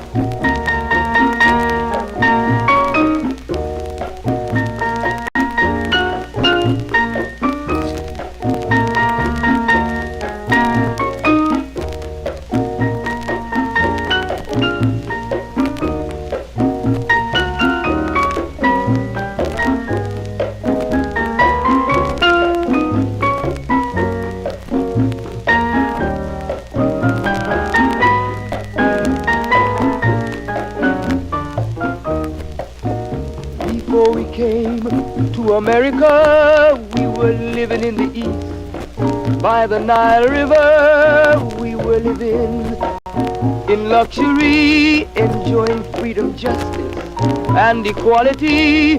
We wore silken robes and slippers of gold. We were the wealthiest and the wisest people, I'm told. Now we are the poorest of the poor.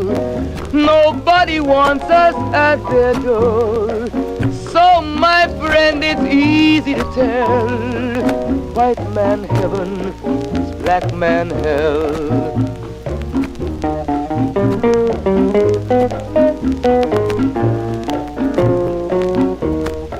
When the white man came to America, he told the Indian, I am your white brother. He said, red man, I'll treat you the best.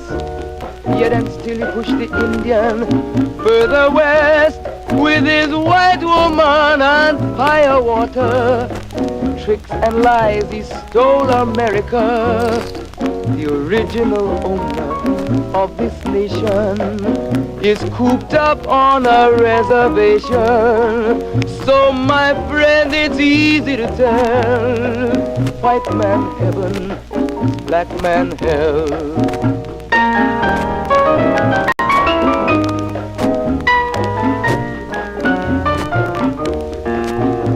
He needed someone to work the land. His back was too weak.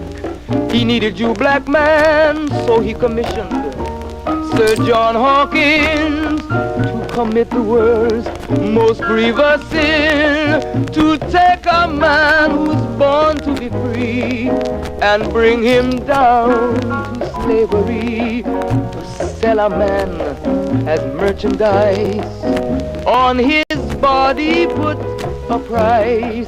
Oh, my friend, it's easy to tell. White man heaven is a black man hell.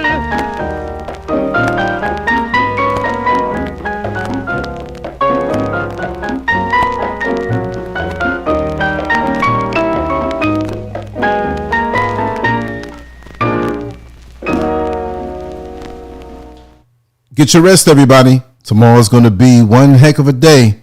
Get your rest. Have a good night. Thank you for being here. The best is yet to come. Take care.